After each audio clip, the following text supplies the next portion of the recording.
আওয়াজ তো একেবারে লো দেখি, আওয়াজ দিয়ে পড়তে হবে কেন? প্রশাসনের লোকদেরকে দেখে কি ভয় লাগছে নাকি আপনাদের? ওনারা নিরাপত্তা দেওয়ার জন্য আসছে, মাথা ঠিক আছে না নাই? ওনাদের চিন্তা হলো যে প্রতিটা জায়গায় নিরাপত্তার ব্যবস্থা আছে, আল্লাহর কোরআনে নেই, এটা একটা কথা হলো। ওনারা ঘরে বসে থাকবেন, অফিসের ভিতরে বসে থাকবেন, তা কি হয়? এত বড় প্রোগ্রাম আপনারা করছেন, ওনারা থাকবেন না, এটা কি হয়? কথা বলে না কেন? তাও তো দেখি কথা বলে না কেন? আপনার এরকম কেন? একটু আওয়াজ দিয়ে বলেন আল্লাহুম্মা সাল্লি আলা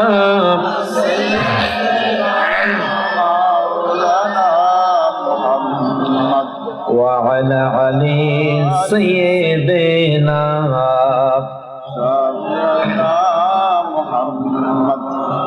আর জোরে বলেন আল্লাহুম্মা সাল্লি আলা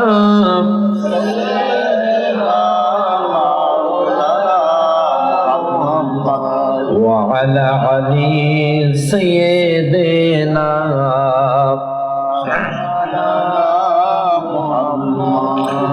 ও হরে সিদ্ধি পাহাসার বাহানুষ, তোমরা কেন কোরআনে পড়িলে না? ও হরে সিদ্ধি পাহাসার বাহানুষ, তোমরা কেন কোরআনে জানিলে না? তোমরা কেন কোরআনে পড়লে না? রে সিদ্ধি পাহাসার বাহানুষ, কোরআন দিয়া জীবনে গড়লে না। কথা বলেন ঠিক কিনা? এই কোরআন হলো রে আল্লাহর বাণী, পড়লে সওয়াব তাহাব তো জানি, জানেন না? কোরআন হলো রে আল্লাহর বাণী, পড়লে সওয়াব তাহাব তো জানি, তবু কেন কোরআনে বুঝিলি না? রে সিদ্ধি পাহাসার বাহানুষ, কোরআনে দিয়া সমাজে গড়লে না। আল্লাহুম্মা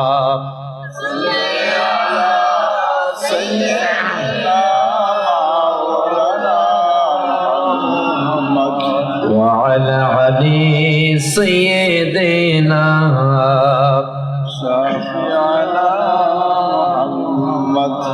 একটুখানি জিকির করেন লা ইলাহা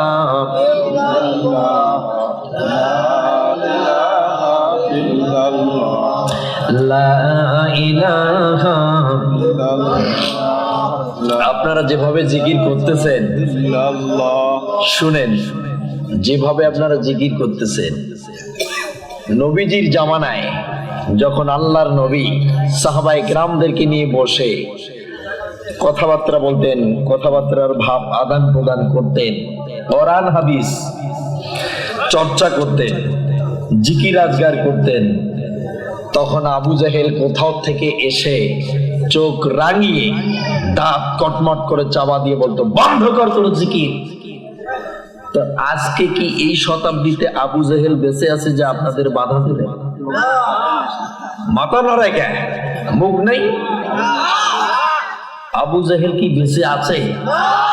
কেউ আপনাদের বাধা দেবে, নিষেধ করবে?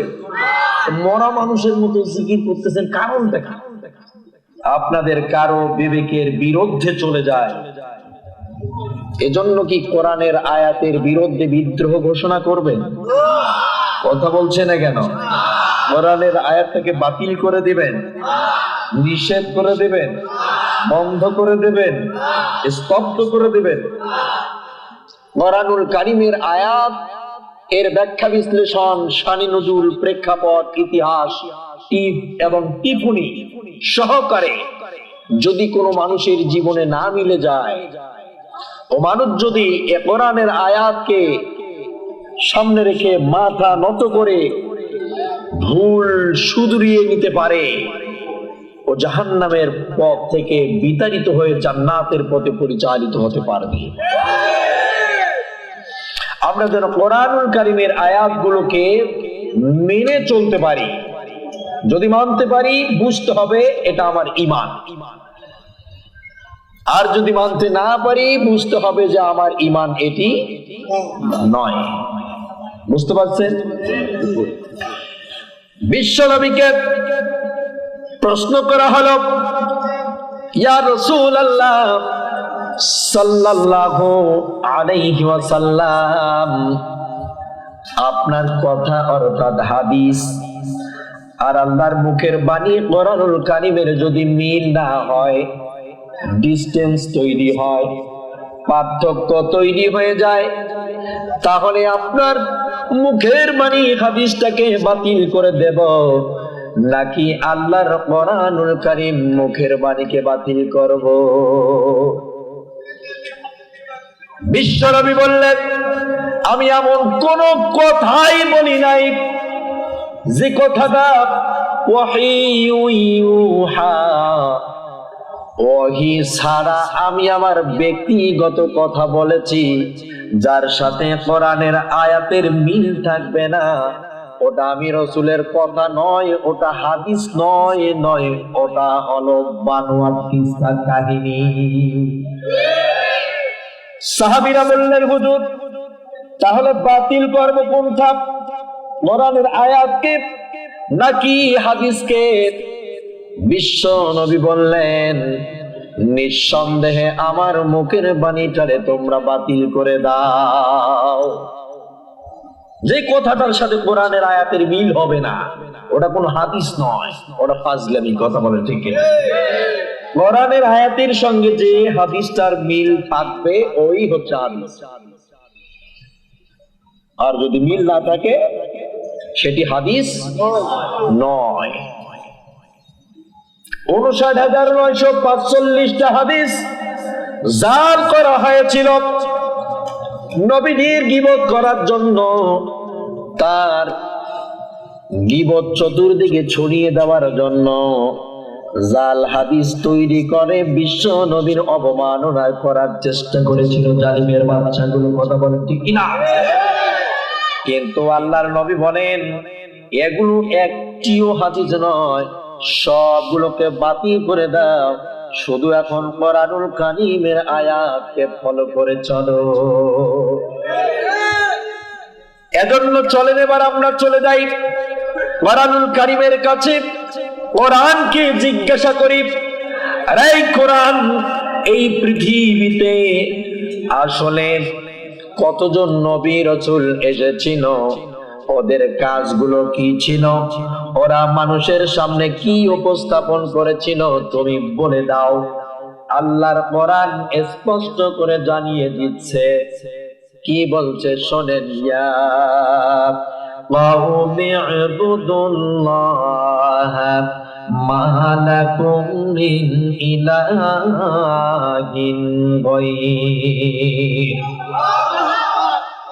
এই পৃথিবীতে আদম আলাইহিস সালামের পরে যে পয়গম্বরকে পাঠানো হলো, যার নাম হলো নূহ আলাইহিস সালাম, নূহকে পাঠাই দিয়ে আবার আল্লাহ পাক বলেন, ও নূহ, তুমি তোমার কওম, তোমার শতাব্দী, তোমার এলাকার, তোমার দেশের, তোমার জনপদের, তোমার বংশের, তোমার ওই মানুষগুলো যারা নিকটবর্তী বসবাস করে, ও মানুষগুলোকে টিকলা দিয়ে বলে দাও, বুদুল্লাহ মা লাকুম মিন ইলাহিন গায়র।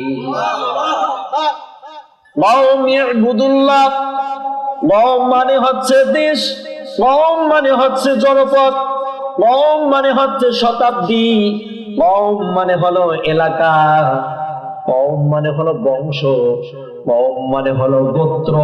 এই কওমের ব্যাখ্যা যদি এখন বলা শুরু করে দেই, প্রায় ৭০টার মতো বলা যাবে। জোরে বলেন আল্লাহু আকবার।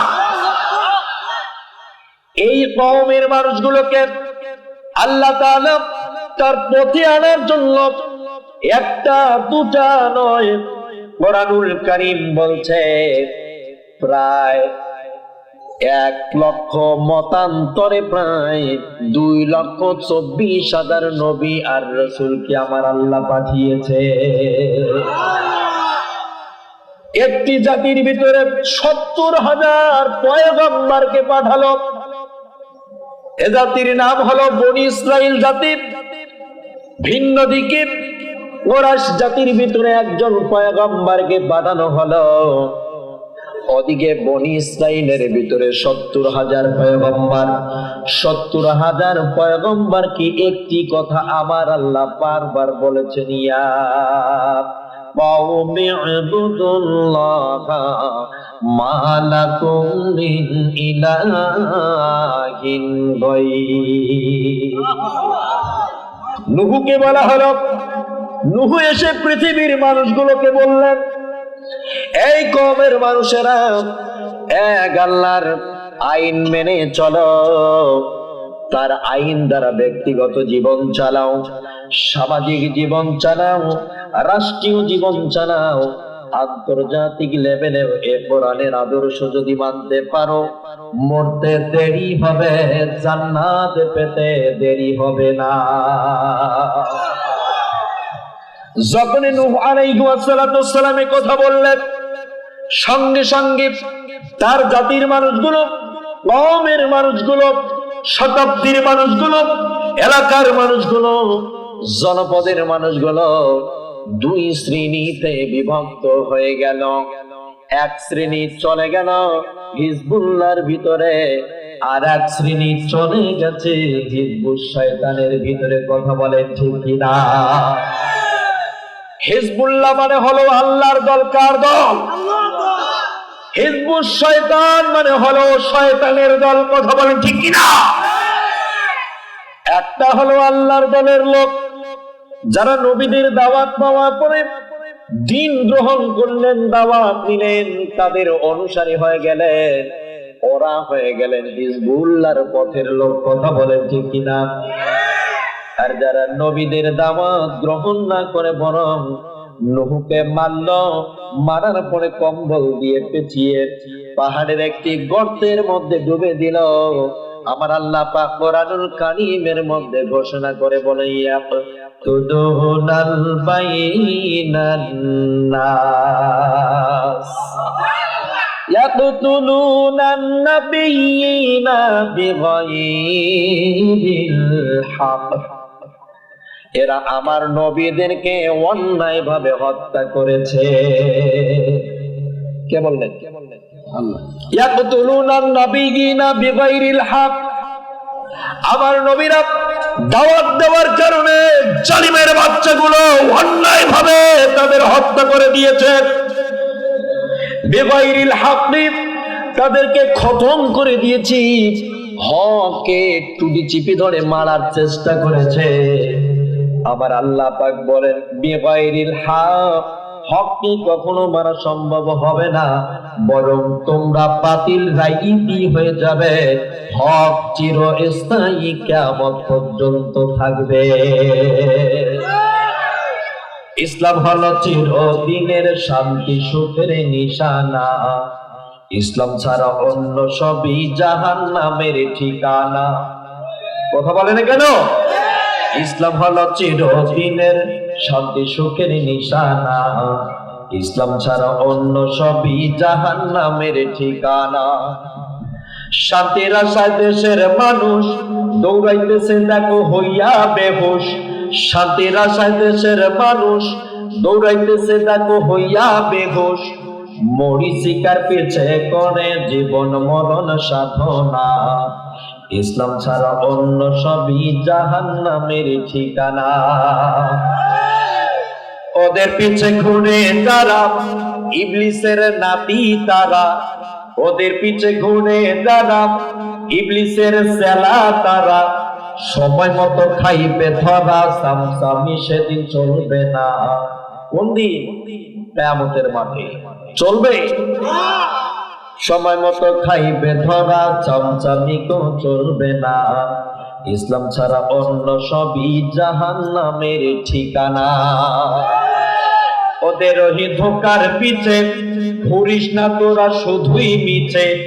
ওদের ওই ধোকার পিছে ঘুরিস না ভাই শুধুই মিছে, সময় মতো না বুঝিলে ইমান আমল থাকবে না, সময় মতো না বুঝিলে ইমান আমল থাকবে না, ইসলাম ছাড়া অন্য সবই জাহান্নামের ঠিকানা। তাহলে নুহু দাওয়াত দিয়েছে, নুহুকে হত্যা করার চেষ্টা করা হয়েছে, কথা বলেন না কেন? নুহুর দাওয়াত আর চলবে না, নুহুকে আর পছন্দ করছে না, যেখানেই নুহুকে পাবে হিজবুস শয়তানরা সেখানেই তাকে হত্যা করে দেবে। আবার আল্লাহ পাক বলেন, নুহু তোমারে এরা হত্যা করে দেবে, তুমি হিজরত করে তাড়াতাড়ি দেশ থেকে পলাও, যদি দেশ থেকে না চলে যাও তোমাকে এরা জনসমক্ষে হত্যা করে দেবে। আসলে তোমার প্রতি এরা বড় ক্ষিপ্ত হয়ে গেছে, তুমি এক আল্লাহর দাওয়াত দেওয়ার অপরাধে তোমাকে এরা মারতে চায়, চলে যাও। নুহু চলে গেলেন। নূহ আলাইহি ওয়াসসালাতুস সালামের পরে লূত আলাইহি ওয়াসসালাতুস সালামকে আমার আল্লাহ পাক পাঠান, জোরে বলেন আল্লাহু আকবার। এই 25 জন নবীর নাম ধরে ধরে কোরআনের আয়াতগুলো আপনাদের দেখায় দেব আমি। আমার আল্লাহ পাক বলেন, এবার আমি লূতকে পাঠায় দিলাম। একই কথা বলা হলো, কওমি ইবুদুল্লাহ মা লাকুম মিন ইলাহিন গায়র। লূত এসে আবার বলা শুরু করে দিল, তোমরা এক আল্লাহর দাসত্বতা করো, তার গোলামি মেনে চলো, তার আইন মেনে চলো, তার হুকুম যদি মানতে পারো মরতে দেরি হবে, জান্নাত পেতে দেরি হবে না। লূত এখন আর ভালো না, যখনই লূত দাওয়াত দিয়েছে তখনই তার বিরুদ্ধে ষড়যন্ত্র শুরু হয়ে গেছে।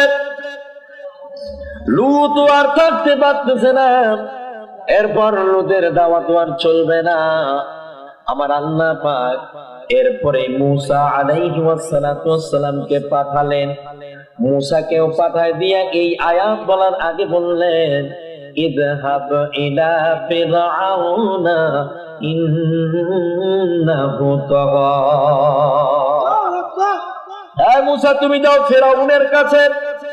ফিরআউন হলো তোমার দেশের প্রধানমন্ত্রী, তুমি তার কাছে যাও, তার খাস কামরার ভিতরে গিয়ে প্রবেশ করো, করে গিয়ে বলো, প্রেসিডেন্ট ফিরআউন তুমি কিন্তু সীমা লঙ্ঘন করতেছো, আল্লাহর বান্দাদেরকে আমার হাতে সঁপে দাও, আমি তাদেরকে আল্লাহর পথে পরিচালিত করব।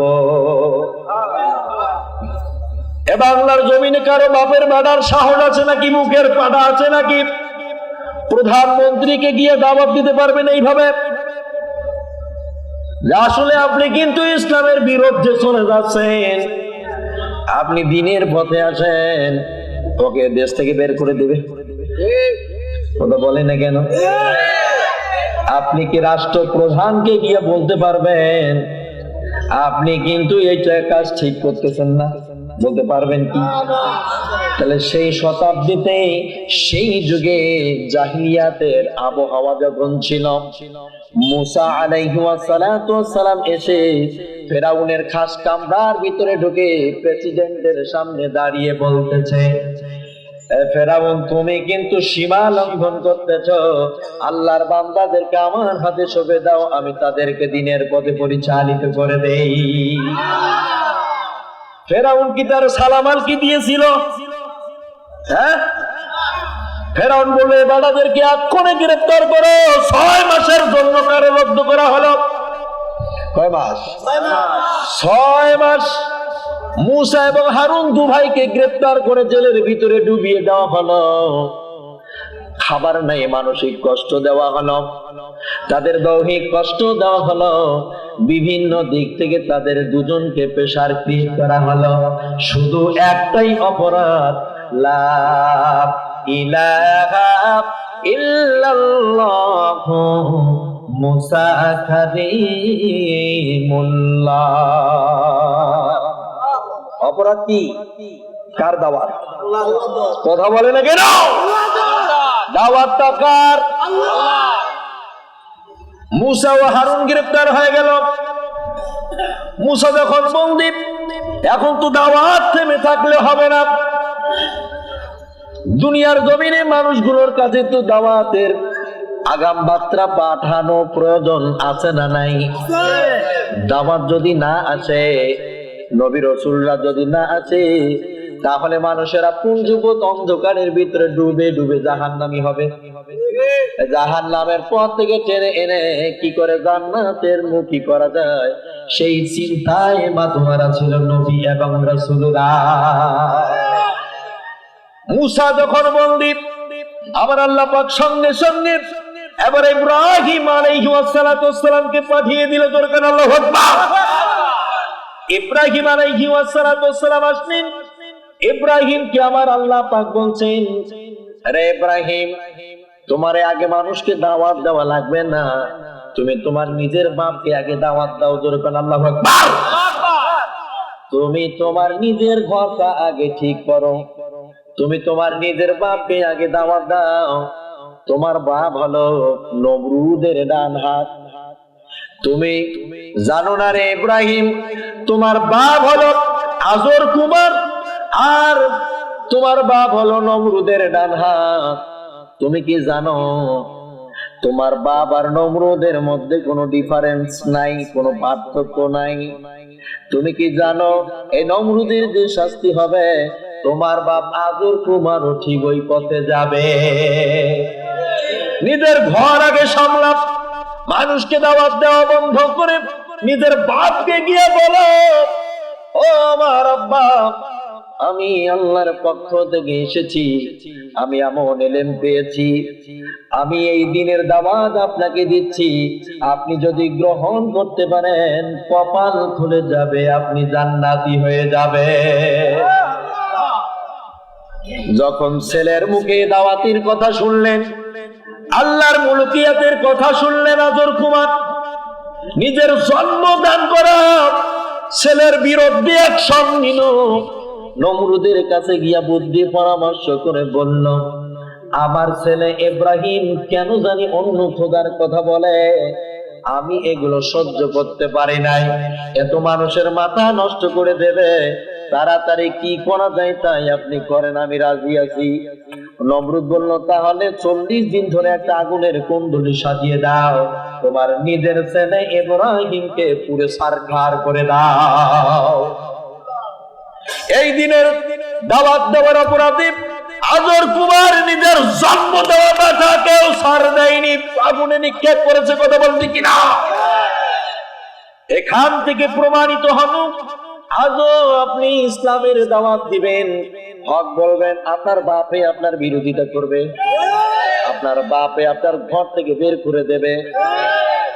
দেশ ও রাষ্ট্র সমাজ তো দূরের কথা, আপনার ঘরের ভিতরে শত্রু আছে না নাই? আছে না নাই?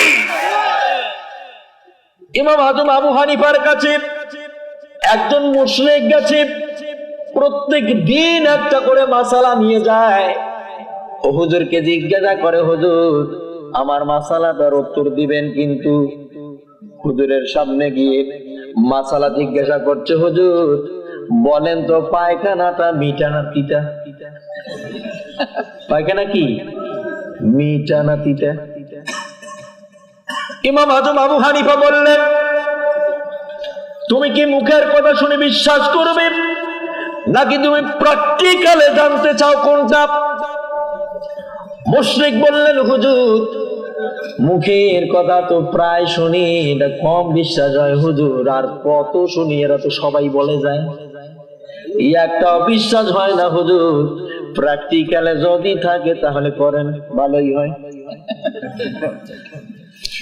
ইমাম আজম আবু হানিফা কি সাধারণ কোন মানুষ ছিলেন?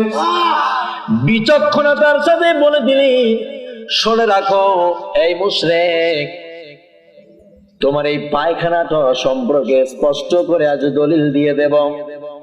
আর এই মুশরিকের চিন্তা ছিল, হুজুর ইমাম আজম আবু হানিফা যদি বলে যে আসলে পায়খানা মিঠা, তাহলে পুরো এলাকায় ঘুরে বের হয়ে সে বলে বের হবে, হুজুর পায়খানা খাইছে, না হলে কেমনে বললো মিঠা? হুজুর যদি বলে তিতা, পুরো এলাকায় ঘুরে ঘুরে বের হয়ে সে বলবে, হুজুর পায়খানা খাইছে, না হলে কেমনে বললো তিতা? তার মানে হুজুর সামনে গেলেও সমস্যা, পিছনে গেলেও। কথা বলেন ঠিক কিনা? ইমাম আবু হানিফা রাহিমাহুল্লাহ বসে মুশরিককে বললেন, মুখের কথা কি তোমার বিশ্বাস হয় না? ইমাম আবু হানিফার সামনে ইমাম মালিক, শাফি, হাম্বলি সহকারে সেদিন বসা ছিল। আসলে বন্ধুগণ আমার, ইমামদের নেতা কিন্তু শুধু 4 জন না, কতিবে ওহি 42 জনেরও বেশি ছিল, আপনারা হয়তো বা জানেন না। সেদিন ইমাম আবু হানিফা বসিয়ে রেখে সকলের সামনে মুশরিককে বললেন, মুশরিক রে, আসলে তুমি যেহেতু মুখের কথা বিশ্বাস করো না, সেহেতু তোমারে এখন প্র্যাকটিক্যালে দেখানো লাগে। যাও, দুজন গিয়ে 2টা বাটি নিয়ে আসো, আর পাতলা শুকন 2টা ম্যানেজ করে নিয়ে আসো। পাতলা এবং শুকন 2টাই নিয়ে আসা হলো। রসালো একটা আর একটা শুকনো 2 বাটিতে নিয়ে আসা হয়েছে। ইমাম আবু হানিফা বললেন, যেটা রসালো ওটা মিষ্টি, ওর ভিতরে কিন্তু মাছি পড়ে বেশি। কথা বলেন না কেন? আর যেটা শুকনো এটা তিতা, এটাতে মাছি পড়ে কম। যখন ইমাম আবু হানিফা এই কথাটা বলে দিলেন, মুশরিকটা বললেন, না হুজুর, এটা কি বিশ্বাস হয়?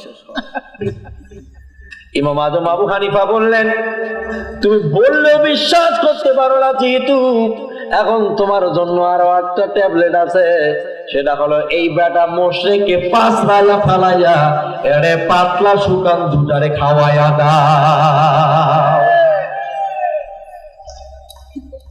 না খাওয়াই দিলে তো সে টেস্টটা পাবে না। ও তো বিশ্বাসই করতে পারে না। বিশ্বাস যার অন্তরে থাকে না, তারে মুখটা কি বলা যায় না। কথা বলেন ঠিক কিনা?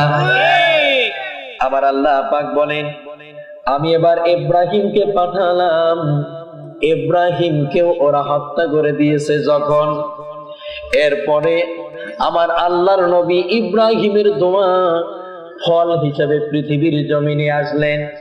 ইব্রাহিম নবীকে যখন আগুনের মধ্যে নিক্ষেপ করা হয়েছিল, ঠিক ওই সময় বলেছিল, আল্লাহ তুমি এমন একজন পয়গম্বর পাঠাইও, তিনি যেন একটি যুগ, একটি শতাব্দী শুধু না, একটি গোত্র, একটি দেশের জন্য শুধু না, বংশের জন্য না, তামাম পৃথিবীর জন্য যেন হয়, বহির্বিশ্বের জন্য যেন হয়, কিয়ামত পর্যন্ত যেন সর্বকালীন সর্বশ্রেষ্ঠ মহাগ্রন্থ দিয়ে যেন তিনি কথা বলেন, তিনি যেন উদ্ধৃতি পেশ করে ডকুমেন্টারি সহকারে কথা বলেন, এমন একজন নবী আপনি পাঠাইয়া দেন, তারপরে যেন আর কোন নবীর প্রয়োজন না হয়। ইব্রাহিম নবীর দুয়ার ফল হলো আমাদের নবী, বিশ্ব নবী জনাবি মুহাম্মদুর রাসূলুল্লাহ সাল্লাল্লাহু আলাইহি ওয়াসাল্লাম। তিনি পৃথিবীর জমিনে আসলেন। বনি ইসরাইল জাতির ভিতরে 70,000 নবী, আর এদিকে কুরাইশের ভিতরে মাত্র 1 জন নবী, ইনি হলেন বিশ্ব নবী মুহাম্মদুর রাসূলুল্লাহ। আল্লাহর পয়গম্বর বলেন, ওই বনি ইসরাইলের 70,000 নবীকে যদি একটি পাল্লার ভিতরে রাখা হয়, আর আমি মুহাম্মদ সাল্লাল্লাহু আলাইহি ওয়াসাল্লাম কুরাইশের নবী, আমার একজন উম্মতের মতো পাওয়ার ওদের 40 জন নবীর হবে না। আমার একজন সঠিক উম্মত একটি পাল্লায় থাকবে, ওই বনি ইসরাইলের 40 জন নবী আর এক পাল্লায় থাকবে। আমার একজন হকপন্থী উম্মত ওদের 40 জন নবীর চেয়ে বড় শক্তিশালী, ওজনে বেশি হবে। আল্লাহু আকবার।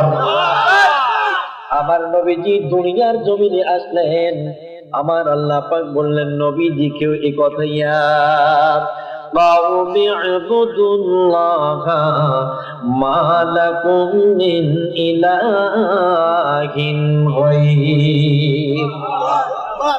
মুহাম্মদ সাল্লাল্লাহু আলাইহি ওয়াসাল্লামের প্রতি ওহী নাযিল হয়ে গেল, দাওয়াত দেওয়া শুরু করে দিলেন। মানুষেরা বিশ্ব নবীর কেউ দাওয়াত নিচ্ছেন, আবার কেউ তার বিরোধিতা শুরু করেছেন। কথা বলেন ঠিক কিনা? তাহলে নবীজির যদি কেউ দাওয়াত নেয় আবার কেউ বিরোধিতা করতে পারে, তাহলে আমাদের মতো সলিমুদ্দি আর কলিমুদ্দি, ঠিক না? বাধা দেবে আবার দাওয়াত কেউ নেবে, এটা হবে, এটা কোনো বিষয় না। তাহলে এবার দেখেন, নবীজি আসলেন, আসার পরে সর্বপ্রথম যে নিজের ঘরের পাশেই যে লোকটা, লোকটার নাম হলো আবুল হাকাম। আবুল হাকাম শব্দের অর্থই হলো জ্ঞানীর পিতা। কিসের পিতা? এবার বলেন তো, আবু জাহেলের আগের নামটা কি ছিল?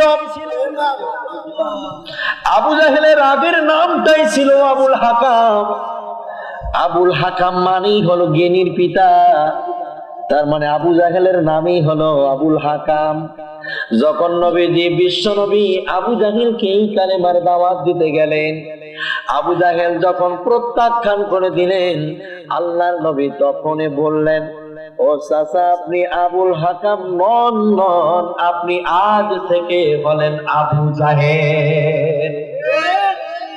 আপনার জ্ঞানের সমুদ্র থাকতে পারে, আপনার বিশাল বড় জ্ঞান, আপনার জ্ঞান ভান্ডারের অভাব নাই, ও চাচা, কিন্তু প্রকৃত অর্থে কোরআন ইসলামের জ্ঞান না থাকার কারণে আর আপনাকে আর আবুল হাকাম বলা যাবে না, আজ থেকে আপনি আবু জাহেল। এত মাত্রই একটা সপ্তাহ হবে, একজন পুলিশের সদস্য একটা মাহফিলে আলোচনা চলছে, আর এক অফিসার ফোন দিয়ে বলতেছে আলোচনাটা বন্ধ করে দেন। উনি বলতেছে না, আওয়াজ চলবে, আমি আসি। আমি তোমার স্যার বলছি, রাখেন তো তোমার স্যার। আমি একজন মুসলমান স্যার, আমার তো ঈমান আছে, আমার তো ঈমান আছে। এখানে কি হচ্ছে? কোরআন হাদিস বলতেছে, সমস্যা কি? আমি এখানে আসি। সমস্যা আছে, উপলেভেল থেকে ঘুটাঘুটি হচ্ছে। ঘুটাব না স্যার, আমি আসি তো। ঈমান থাকতে হবে মজবুত। আর ভাই, এই চাকরি একদিন আপনাকে কোথায় নিয়ে যাবে জানেন? ঈমান যদি পরিপূর্ণ থাকে, এখান থেকে প্রমোশন হতে হতে আপনি জায়গা মতো চলে যাবেন। আর যদি ঈমান না থাকে, আপনি ডিমোশনে যাবেন, পানের দোকান দিয়েও ভাত পাবেন না। চিন্তা করে দেখেছেন? এটা কোরআন হাদিস, আল্লাহর ব্যাপার, এটা ফাজলামি জিনিস নয়। ক্ষমতা তো 2-4-5 বছর পরে থাকে না, কিন্তু এই চিরস্থায়ী মহান আল্লাহর ক্ষমতা যতদিন কিয়ামত হবে না ততদিন থাকবে। এই কথা মানতে হবে। আমার ভাইয়েরা, নবীজি দাওয়াত শুরু করে দিলেন। আবু জাহেল বিশ্ব নবীর দাওয়াতকে প্রত্যাখ্যান করে দিল। আবু জাহেল এরকম একটা মঞ্চ তৈরি করলো, করার পর বলছি, মুহাম্মদ আমাদের প্রকাশ্যে দেব দেবীগুলোর বিরুদ্ধে কথা বলছে, আমাদের কাবা ঘরের 360টা মূর্তির বিরুদ্ধে আমাদের মুহাম্মদ কথা বলে যাচ্ছে, আর বাড়তে দেওয়া যায় না, ওদের দৃষ্টান্তমূলক ব্যবস্থা আমাদের নেওয়া লাগবে। শুরু হয়ে গেল বিশ্বনবী মুহাম্মদ সাল্লাল্লাহু আলাইহি ওয়াসাল্লামের বিরুদ্ধে অ্যাকশন। আল্লাহর নবী মুহাম্মদ সাল্লাল্লাহু আলাইহি ওয়াসাল্লাম মক্কায় আর থাকতে পারতেছেন না। প্রায় 31টা বছর পর্যন্ত মক্কার মাটিতে বিশ্বনবী দাওয়াত দিলেন। আল্লাহর নবীর মতো লোক মক্কার মাটিতে ঘুমাতে পারে না, থাকতে পারে না। এটার জন্য কি পিছনে এরকম কি কোনো কারণ আছে? আল্লাহর নবী মক্কার মানুষের কারোর কি জমি দখল করেছিল? নবীজি কারো টাকা লুটপাট করে মনে হয় খাইছে?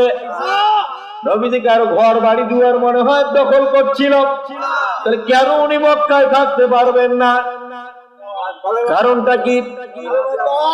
কারণ হলো উনি মক্কায় থাকতে পারবে না একটা কারণে, সেটা হলো ওই মক্কার মাটিতে আবু জাহেলের রাজত্ব চলে, ওখানে ওই আল্লাহর রাজত্বের দাওয়াত চলবে না, ওখানে মুহাম্মদ সাল্লাল্লাহু আলাইহি ওয়াসাল্লাম কথা বলবে, এটা তারা সহ্য করতে পারছে না। এই কারণে ক্ষমতা খাটিয়ে বিশ্ব নবীকে তারার চেষ্টা চালাচ্ছে। নবী যে আসলেই থাকতে পারলো না। আরে ভাই, এগুলো কি বানাই করছি? তাহলে ইসলামটা কি পুরোটাই 3 ভাগের 2 ভাগ প্রায় দেখবেন রাজনীতি। এ কোরআনুল কারীমের 3 ভাগের 2 ভাগ আয়াতগুলো রাজনীতির প্রেক্ষাপট, আর একটা ভাগ মাত্র দোজখ জান্নাত জাহান্নাম, ইহকাল পরকাল, ভালো মন্দ, হাসর নাসর, বিচার ব্যবস্থা। এটা মাত্র 1 ভাগ, আর 2 ভাগ শুধুমাত্র রাজনৈতিক আইন কানুন বিধান নিষেধ, এগুলো সবকিছু। এখন এই বিষয়গুলো কোরআন যদি বলতে যায় তখন কিন্তু এটাকে আমরা অনেকে মনে করি রাজনীতি হচ্ছে। এই প্রেক্ষাপট গুলোর সাথে যখন মিলে যায় তখন আমরা মনে করি এটা রাজনীতি করতেছে, হুজুর মনে হয় আমাদেরকে ধিক্কার দিচ্ছে, গালিগালাজ করতেছে। এটা না, আল্লাহর কসম নেই, আল্লাহর কোরআনের কসম। আল্লাহর কোরআনের কসম, মিদাদাল লিকালিমাতু রাব্বি লানাফিদাল বাহর ওয়াবলা আনতাম ফাদা কালিমাতু রাব্বি ওয়ালাউ জিনা বিমিসলিহি মাদাদা। আল্লাহু আকবার। এ কোরআনে কি নেই ভাই? আপনি জিজ্ঞাসা করেন, সব আপনারা দিয়ে দিবেন। কারণ আমরা কোরআন না জানার কারণে এই সমস্যাগুলো করি, কোরআন না বোঝার কারণে। কোরআন যদি বুঝতাম এটা হতো না। আর প্রশাসনেরও দোষ দিয়ে কোনো লাভ নাই, উপর থেকে দিচ্ছে আর কি। আর এর পিছনে ফিরে আবার ওদের ভূমিকা নয়, এই আপনাদের মতো কিছু মুনাফিক মুসলমানের বাচ্চার কাজ আছে। এটা তো তাদের রিজেক্ট, এটা তো তাদের রিজেক্ট, এটা তাদের কাজ। ওদিকে ঘুটা মারতেছে, এদিকে না এসেও তারা পারতেছে না, না আসলে তো চাকরি থাকে না। একটা কুড়ালকে গাছ বলতেছে, কুড়াল ভাই তুই আমার কাটিস কেন? কুড়াল বলতেছে, আমি কি তোরে কাটি সাধে? তোর জাতি ভাই ঢোকা আছে আমার পাছার ভিতরে।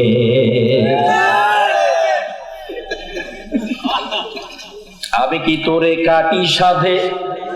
তোর জাতি ভাই ঢোকা আছে আমার পাছার ভিতরে। আমি কুড়ালের কোনো ক্ষমতা ছিল না, কোনো সাধ্য ছিল না, কোনো শক্তি ছিল না তোর মতো গাছটারে আমি কাটতে পারি।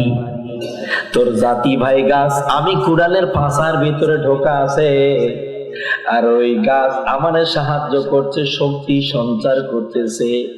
এই জন্যই আমি কুড়াল তোর মতো গাছটারে কাটতে পারি। কথাটা বুঝতে কোনো অসুবিধা হইল? বাশিরিল মুনাফিকিনা বিআন্না লাহুম আযাবান আলীমা। আমার আল্লাহ পাক বলেন, নবী গো আপনি মুনাফিকদেরকে সুসংবাদ জানিয়ে দেন, তাদের জন্য যন্ত্রণাদায়ক শাস্তির ব্যবস্থা রয়েছে। যারা মুনাফিকি করে, ৩৬ মাসে কাদার ভিতরে মাছ থাকে, মাছটার নাম কি? ও ধরা পড়ার পরে গায়ে কি কাদা পাওয়া যায়? কথা বলে না কেন? ৩৬ মাসে কাদার ভিতরে একটি মাছ থাকে, মাছটার নাম হলো বাইম মাছ। ধরা পড়ার পরে গায়ে কোনো কাদা পাওয়া যায় না, অথচ ও কিন্তু কাদার ভিতরে থাকে। টুপি পাঞ্জাবি পড়লেই শুধু মুসলিম হওয়া যায় না।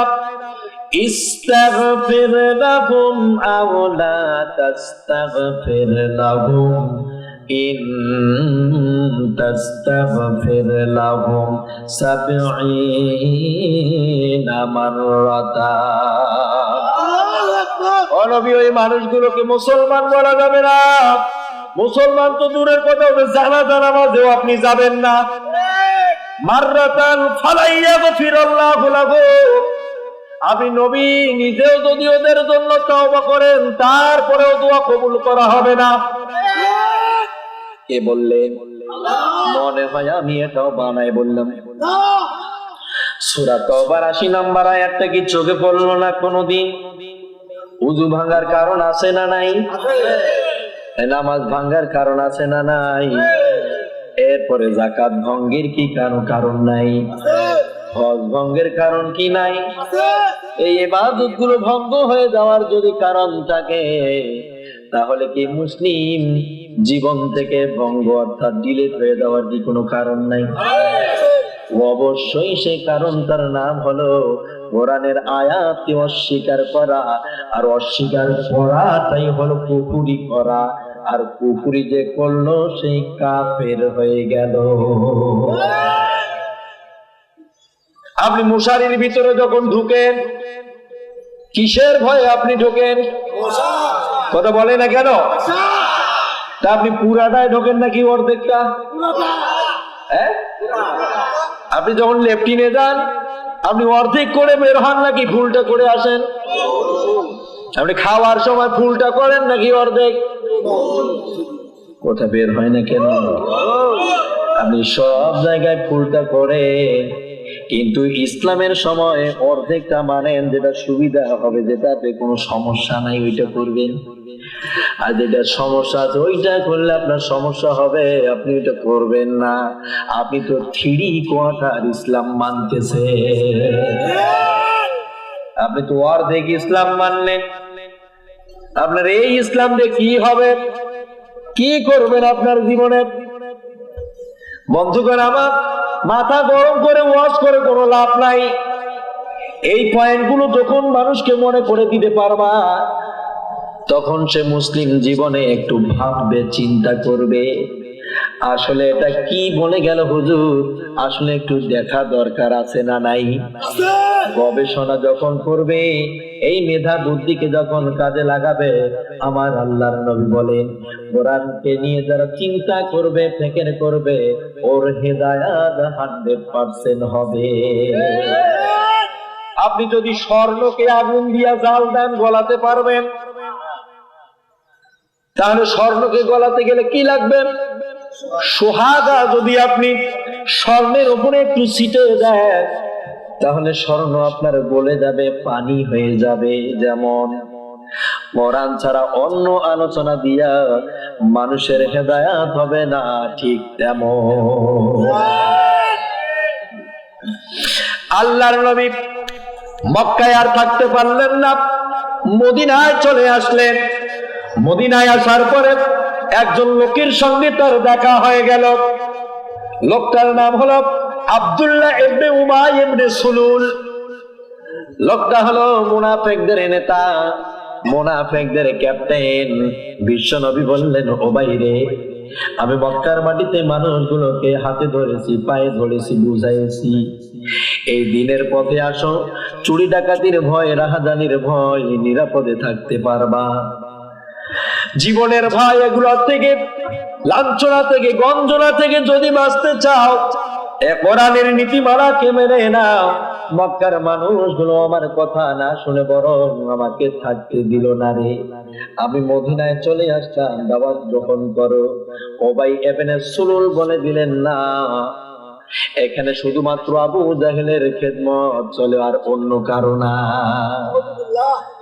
বিশ্বনবী বললেন, আমি আসার পরে যদি তুমি আমার দাওয়াত গ্রহণ করতে না পারো, তাহলে আমার পরে আর কোন পয়গম্বর আসবে না, আমি হলাম খাতামান নাবিয়্যিন, তাহলে কপাল পুড়ে যাবে, দাওয়াত গ্রহণ করো। উবাই ইবনে সুলুল বললেন, না, তুমি মুহাম্মদ জানো আমি উবাই কত বড় জ্ঞানী লোক। মক্কা মদিনার সেই সময় সর্বশ্রেষ্ঠ একজন আলেম হিসেবে সে গণ্য হয়েছিল। আব্দুল্লাহ ইবনে উবাই ইবনে সুলুল মক্কা মদিনার সবচেয়ে বড় একজন লিডার আলেম। নবীজি যখন বক্তৃতা দিতেন, মানুষ যেমন নীরব হয়ে তার বক্তব্য শুনতেন, ঠিক ওই রকম উবাই ইবনে সুলুল যখন কথা বলতেন, এমন কোন লোক ছিল না যে তার উপরে কথা বলতে পারে। তাহলে সেই লোকটা যখন বিশ্বনবীর দাওয়াত নিলেন না, নবীজি বললেন, উবাই রে, তুমি কেন দাওয়াতটা নিতে পারো নাই? তার দলিল আল্লাহ পাঠিয়েছে, জোরে কন্না মারহাবা। উতুল্লিম বা'দা যালিকা যানিম। আল্লাহ পাক দলিল পাঠিয়ে দিয়েছে, কেন উবাই দাওয়াত নিতে পারবে না? তার মূল যে দলিলের কথাটা, সেটা হলো ওই উবাইয়ের জন্মের রক্তের ভিতরে ভেজাল আছে। উতুল্লিম বাদা যালিকা জানিম, সূরা কলমের 13 নম্বর আয়াত। আল্লাহ পাক বলেন যে সেই মানুষ কি কোরআনকে প্রত্যাখ্যান করে, যেটার জন্মের সমস্যা আছে ওইটা করবে, যেটা রক্তের ভিতরে ভেজাল আছে ওইটাই করবে। নবীজি যখন এই কথা বললেন, মদিনায় কঠিন গন্ডগোল সৃষ্টি করে দিল উবাই। একটা দল গঠন করল, আল্লাহ নবী মুহাম্মদ সাল্লাল্লাহু আলাইহি ওয়াসাল্লামকে হত্যা করে দেবে তারা, নবীজিকে খুন করে দেবে, গুম করে দেবে।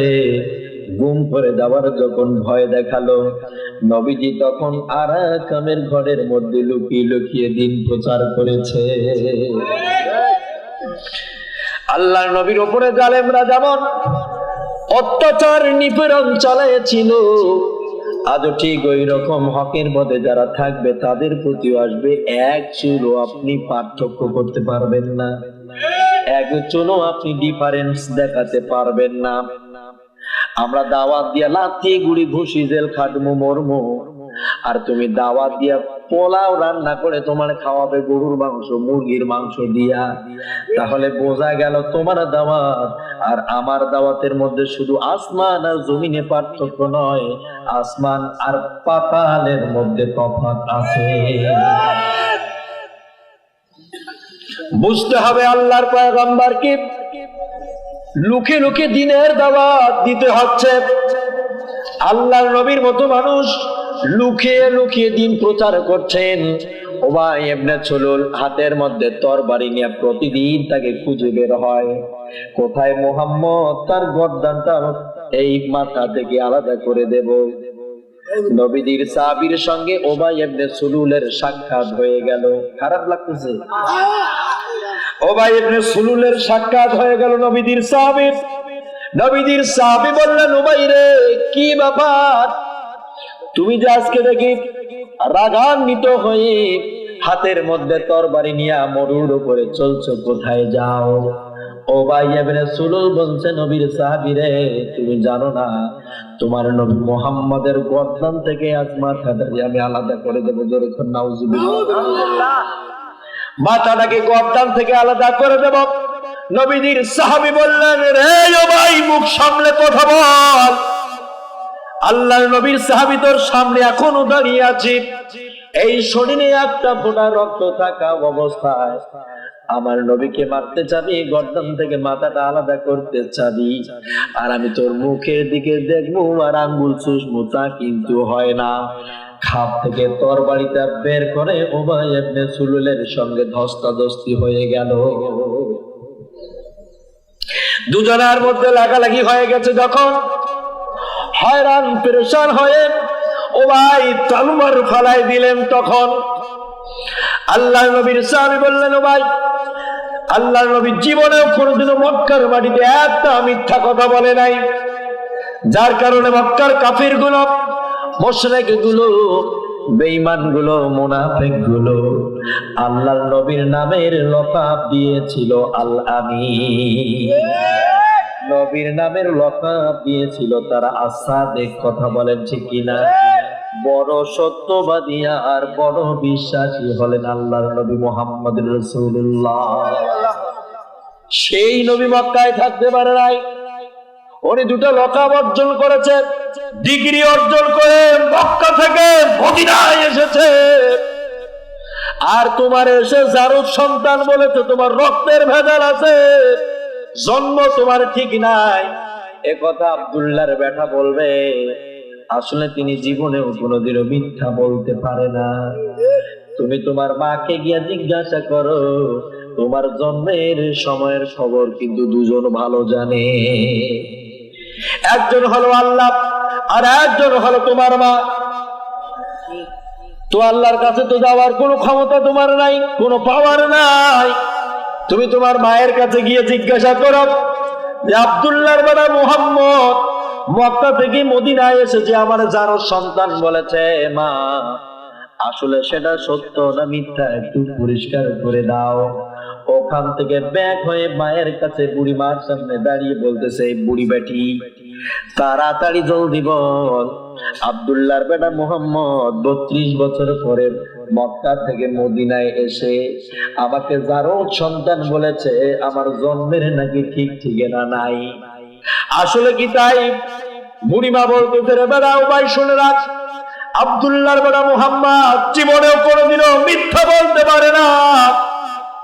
আমি মা আজকে তোরে ফেরত করে দেব। শুনে রাখ, মনে রাখ, তোর বাপের সঙ্গে যেদিন আমার বিবাহ বন্ধনে আমি আবদ্ধ হয়ে গেলাম রে, ওই দিন থেকে শুরু করে নিয়ে 40টা বছর 42টা বছর একসঙ্গে জীবন যাপন করলাম, কোন সন্তান আদি হলো না। তার কারণ হলো তোমার বাপের বিদ্যার সমস্যা ছিল। অনেকের কাছে, অনেক পাদ্রীর কাছে গিয়েছিলাম, অনেক চিকিৎসকের কাছে যাওয়া হলো, কেউ কোনো কাজে আসতে পারলো না। মাথা গরম করে লাভ হবে না। তোর বাপের সংসার করলাম 42টা বছর, যখন কোনো সন্তানই হলো না, রাতের বেলা যখন আমি ঘুমাতে যাই রে বাটা, আমার টেনশনে ঘুমাতে পারি না। তোর বাপের বিশাল বিশাল বড় বড় আঙ্গুরের বাগান আছে, তোর বাপের অনেক বড় বড় উটের পাল আছে, তোর বাপের এই গুদাম ঘরার মাল সামানা যে রাখা হয় যে ঘরগুলোতে, এই ঘরগুলোর তালার চাবি বহন করে মদিনা শরীফের 40টা উট। কয়টা? এটা মনে হয় একেবারে ছোট লোকের সওয়াল নাকি বড় লোকের? বিশাল বড় সম্পদওয়ালা লোকের বেটা। মা বলতেছে, রে বেটা, এত বড় সম্পদের পাহাড় তোর বাপের, আমি তো টেনশনে ঘুমাতে পারি না।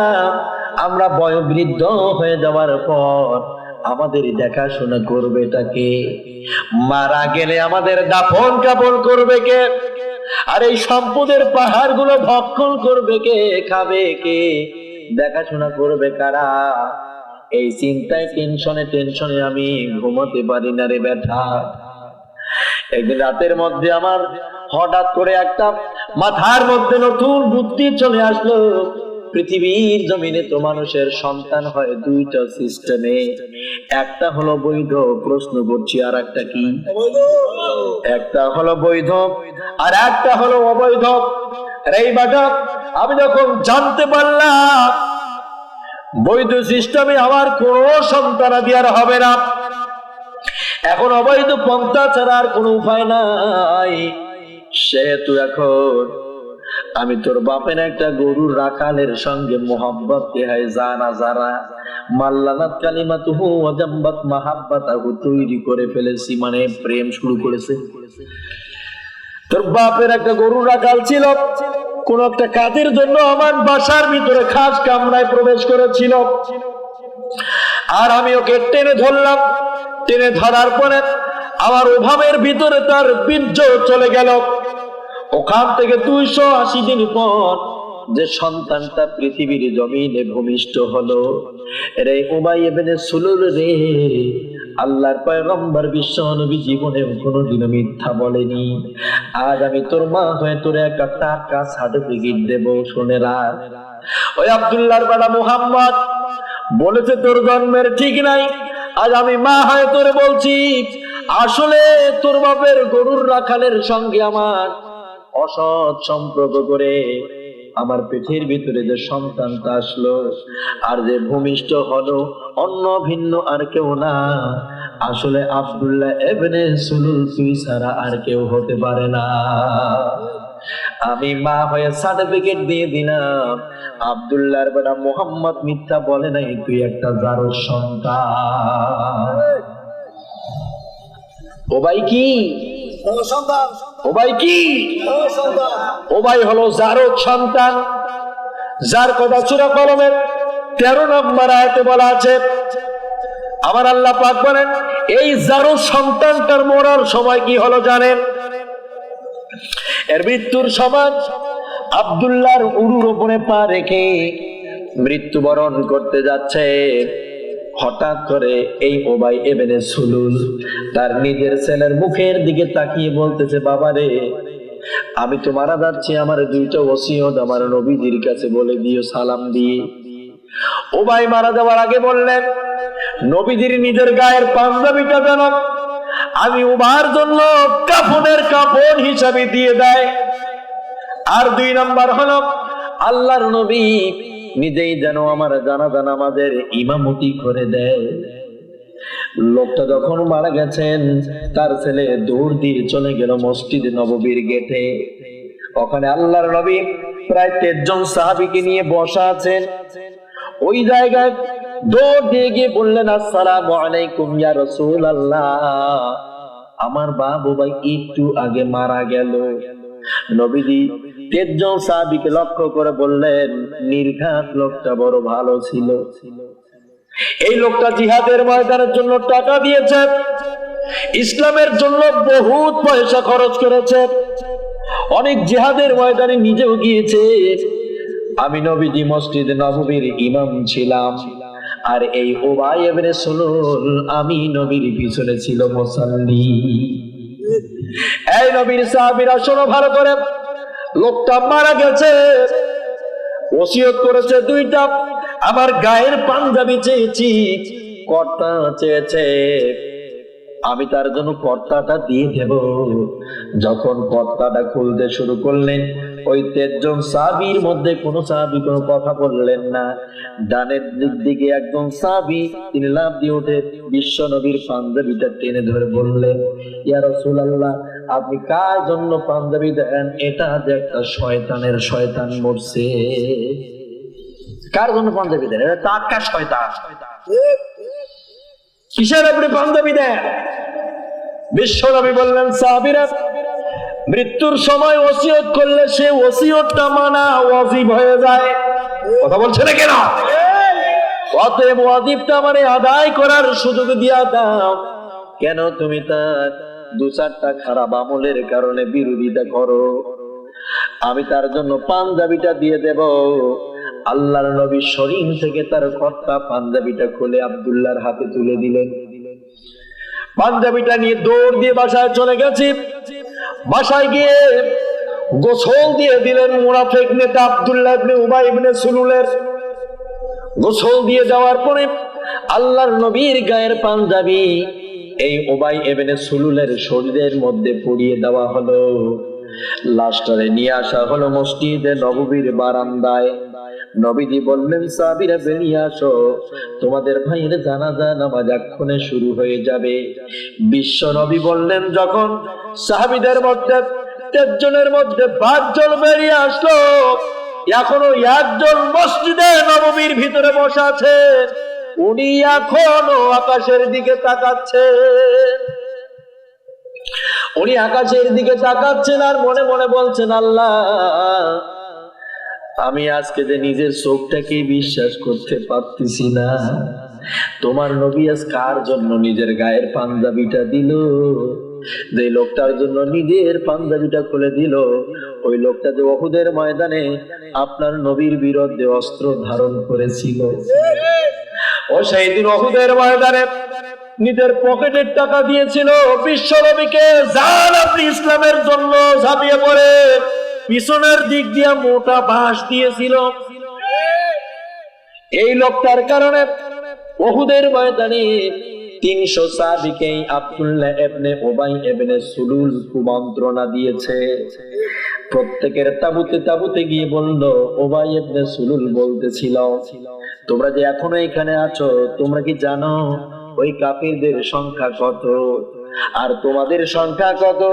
তোমরা তো মাত্র 1000 আর ওই কাফিরদের সংখ্যা 3000। ওরা যদি তোমাদের ভাগ করে নেয় একজন করে করে, তাহলে 3 জন কাফের হবে, 1 জন মুসলমান। কথা বলেন ঠিক কিনা? মাঝখানে 1 জন মুসলমান দাঁড়াবে, চতুর্দিকে ওরা 3 জন কাফের দাঁড়াবে। বলেন তো 3 জনের শক্তি বেশি নাকি 1 জনের শক্তি বেশি? 3 জন কাফিরের বাচ্চার শক্তি বেশি।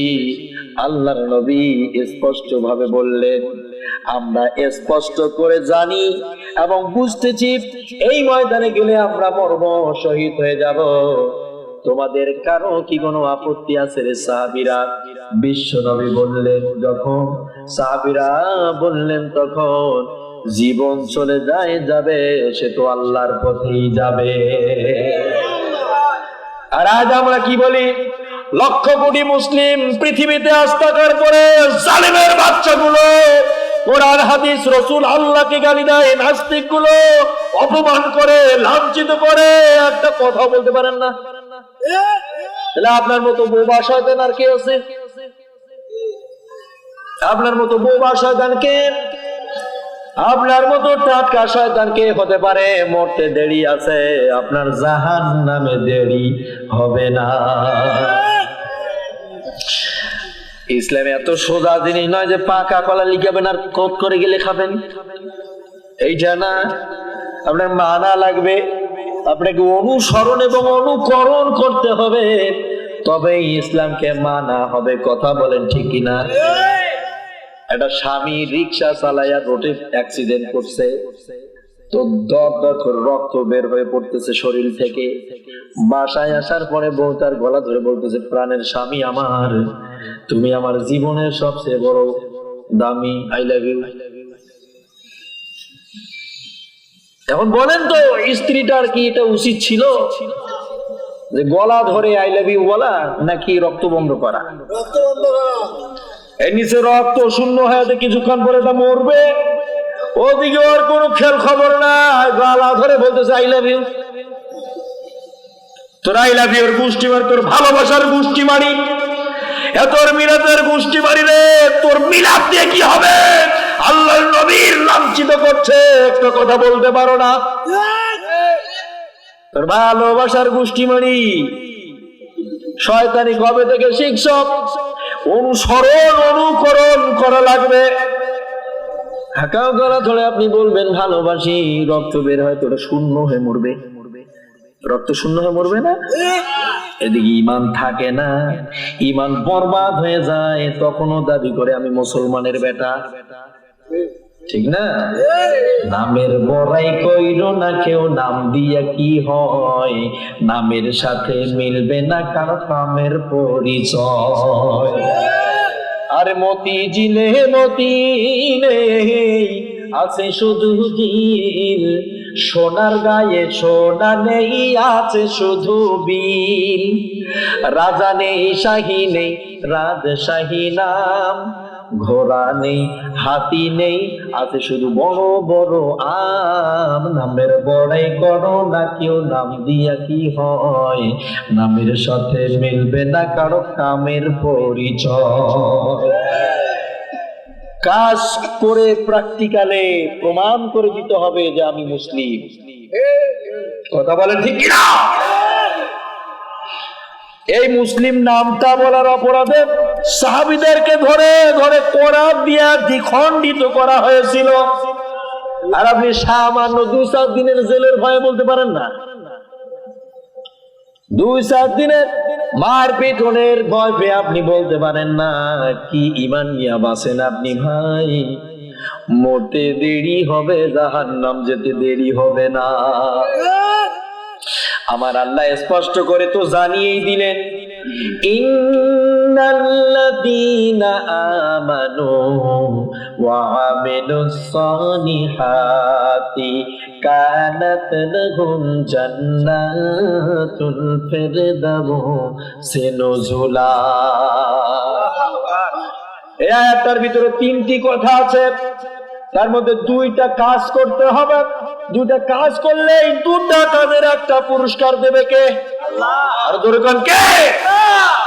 ইন্নাল্লাযীনা আমানু, তোমরা যারা ঈমান এনেছো, ঈমান এনে বসে থাকলে হবে না, এবার ওয়া আমিলুস সালিহাত করো, আমলে সালেহ করো।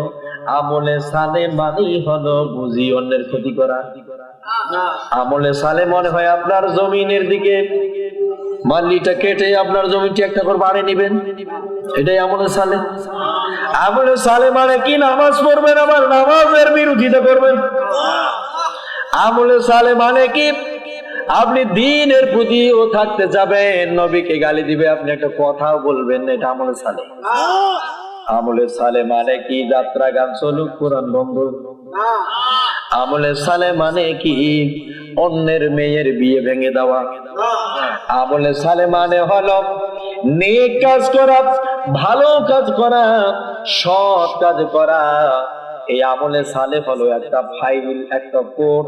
এর ভিতরে যদি আপনি ক্লিক করে যান তাহলে আপনি পাবেন নামাজ, আপনি পাবেন যাকাত, আপনি পাবেন রোজা, আপনি পাবেন হজ, আপনি পাবেন এই পৃথিবীতে তাসবিহ, তাহলিল, জিকির, আজকার, কোরআন তিলাওয়াত, যতগুলো ভালো ভালো আমল আছে সব আমলে সালে নামক এই কোটের ভিতরেই রয়েছে। তাহলে এই ঈমান আনার পরে কি করা লাগবে? কি করা লাগবে? এই ঈমান আনার পরে আমলে সালে করতে হবে। আর আমলে সালে যদি তুমি করতে পারো, এই দুইটা কাজ করবা, একটা ঈমান আনা আর একটা হলো আমলে সালে করা। এই দুইটা কাজ যদি তুমি করতে পারো, এই আল্লাহর কসম, কোরআনের কসম করে বললাম, আমার আল্লাহ পরবর্তী জায়গায় বলে দিলেন, কানাত লাহুম জান্নাতুল ফিরদাউসিন ঝুলা। এও বোঝে না, কোরআন বুঝে না, বুঝায় কি করবে? কোরআন বুঝতে চায় না, মানতে চায় না। আজ আল্লাহর ওয়াদাগুলো বিশ্বাস হয় না। আরেকজন মেম্বার যদি বলছে আমার ভোট দিবেন, আমি তোমাদের পুকুর শুদ্ধ পাকা করে দেব, ওটা তখন বিশ্বাস হয়ে গেছে। চেয়ারম্যান সাহেব কবে এবার যদি হইতে পারছি সব করে দেব, বিশ্বাস করছে। পরে দেখছে যে বাড়ি চালা দিয়ে খুঁজে পাওয়া যাবে। এটা আমলে সালে। এরকম কাহিনী ঘটে না? মানুষ মানুষের ওয়াদা বিশ্বাস করে, আল্লাহর ওয়াদা বিশ্বাস করে না। এর চেয়ে বড় ক্ষতি আর কি হতে পারে? কি হতে পারে? কানাত লাহুম জান্নাতুল ফিরদাউস। আল্লাহ বললেন ছোট কোনো জান্নাত নয়, ফেরদাউস দিয়ে আমি তোরে ধন্য করে দেব। জোরে কান সুবহানাল্লাহ। তাহলে আমলে সালে করতে হবে কি হবে না? তাহলে ওদিকে যারা যারা আমাদের দাঁড়িয়ে গেলেন, বিশ্বনবী সামনে চলে গেছেন, হাত তুলে আল্লাহু আকবার বলবে। নবীদের সাহাবী 5 জন বেরিয়ে এসে কাতার বন্দী হয়ে গেছে। এখনো একজন মসজিদের ভিতরে রয়ে গেছে। তিনি কে? আর জোরে কন্যা হযরত ওমর রাদিয়াল্লাহু তাআলা আনহু। আমার নবীজি বলেছেন, আমার ওমর কেমন ব্যক্তি তোমরা জানো? আমার পরে যদি আর কোন নবী আসার সুযোগ থাকতো তাহলে আমার ওমর এই নবী হয়ে যেত। আবার আল্লাহর নবী আরো বলেন, আমার ওমরকে তোমরা সাধারণ ব্যক্তি মনে করো না। আমার ওমর এককভাবে নিজস্ব বুদ্ধি দ্বারা যেখানে পরামর্শ করে সমর্থন দিয়েছে, ওই সমর্থনকে আমার আল্লাহ নিজেই সমর্থন করে 13টা কোরআনের আয়াত নাযিল করেছে। কয়টা আয়াত? আর আপনার পীর বাবার নামে কয়টা? আপনার নেতার কথা অনুযায়ী কয়টা হয়েছে? পৃথিবীর কার কথা অনুযায়ী কোরআনের আয়াত নাযিল হলো? ওই ওমরের কথা অনুযায়ী 13টা কোরআনের আয়াত নাযিল হয়ে গেছে।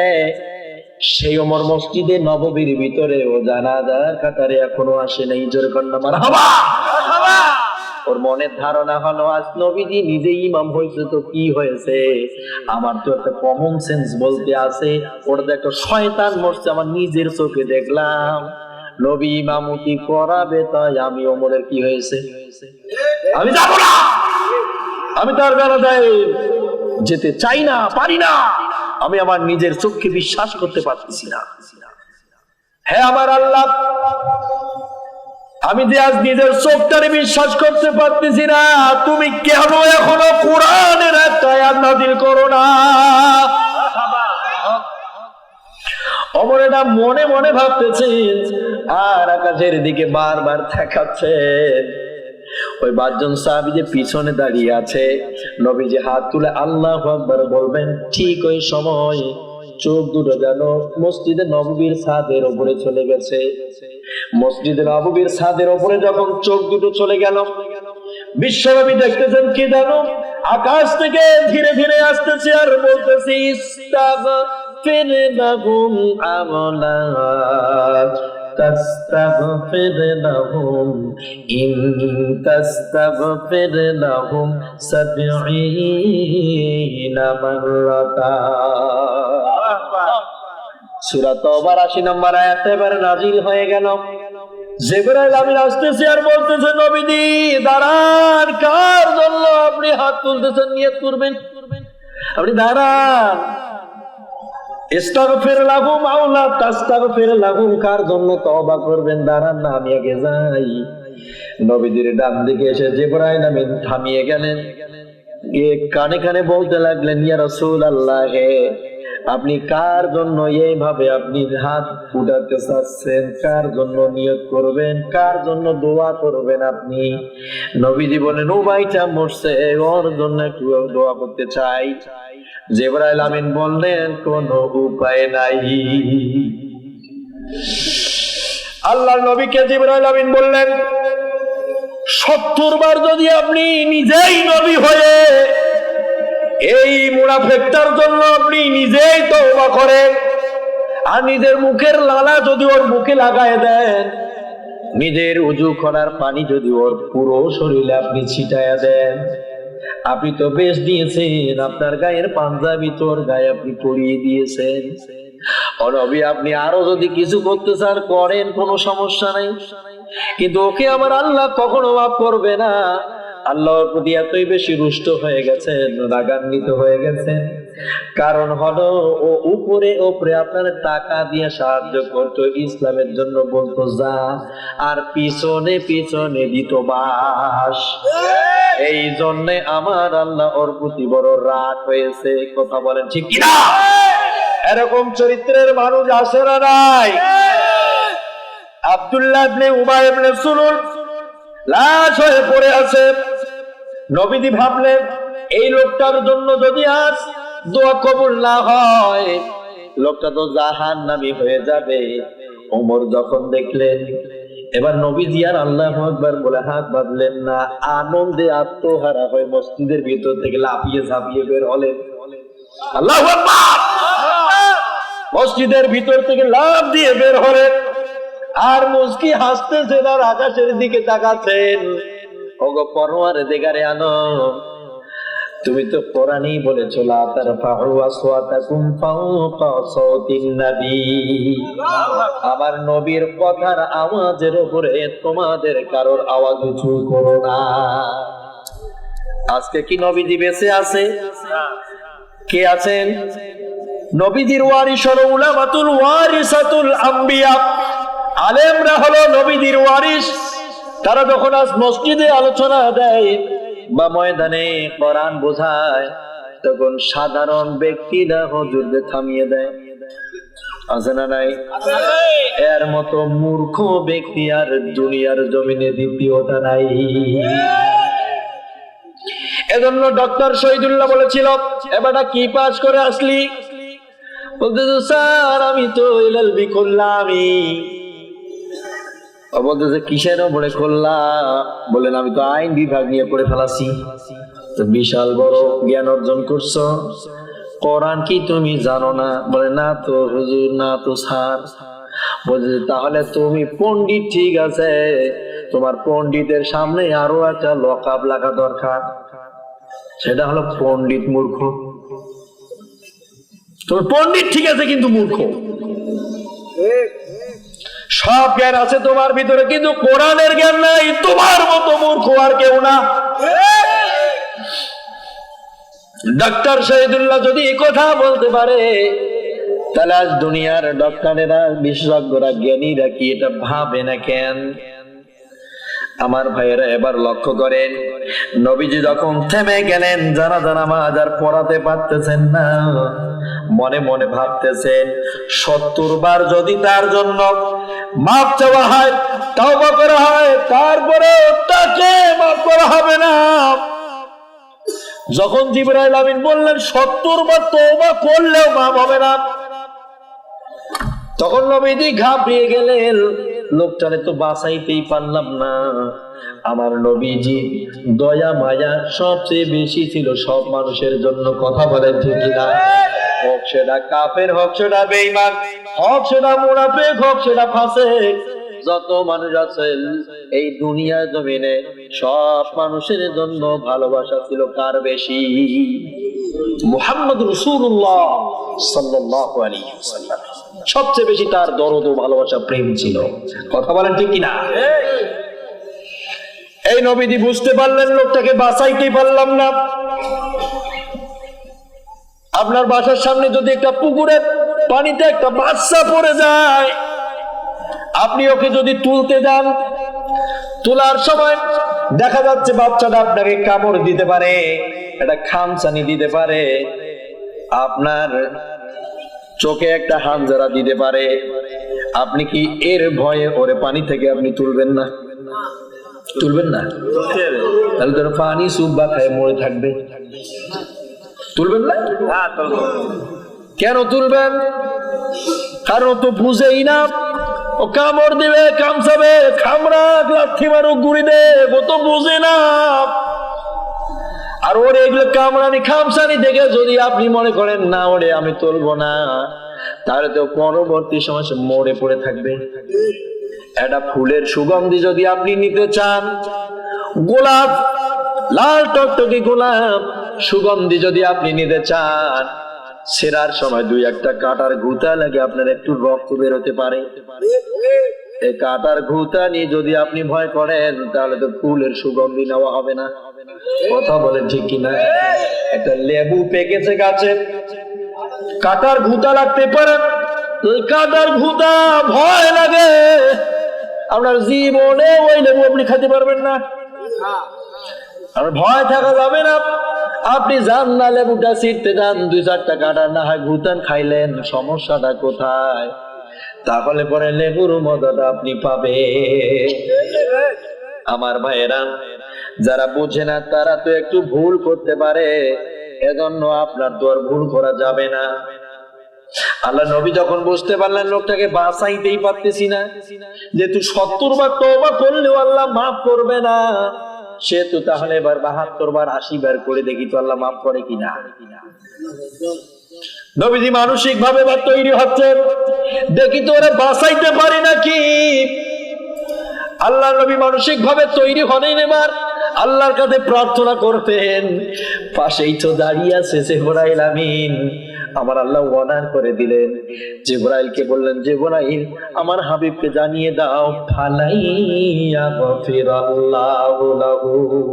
আল্লাহু আকবার। এটা মুজারের সিগা, গ্রামার বোঝেন কোরআনে? আর মুজারের সিগা এটা।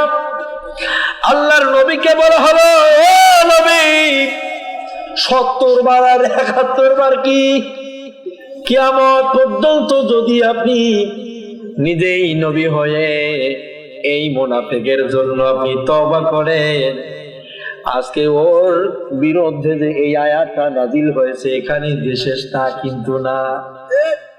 আর নবী শুনে রাখেন, আপনি কিয়ামত পর্যন্ত ওর জন্য তওবা করেন, আজকে শুধু ওকেই মাপ নয়, ওর নাতি পুতি সেলা সামুন্ডা যারা ওর মতো জীবন যাপন করবে গো নবী, যারা ওর মতো কথাবার্তা বলবে, যারা ওর মতো জীবন যাপন করবে, যারা ওর মতো পথ পরিচালিত হবে, ও নবী পরিষ্কার করে শুনে, এই আইনটা আজ থেকে চালু করে দেওয়া হলো, বিল পাস হয়ে গেল আল্লাহর কাছে। সেটা হলো ফালাইয়া গফিরাল্লাহু লাহুম।